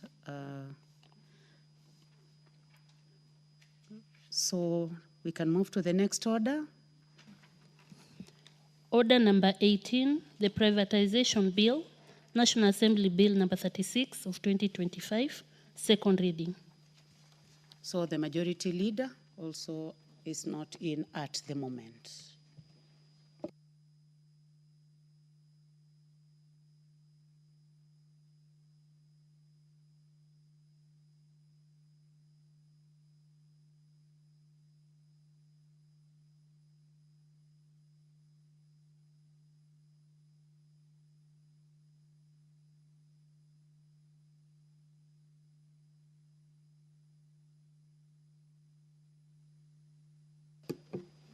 And the time now being 6:55 p.m., this House stands adjourned until the morning of Tuesday, the 19th of August, 2025 at 10 a.m.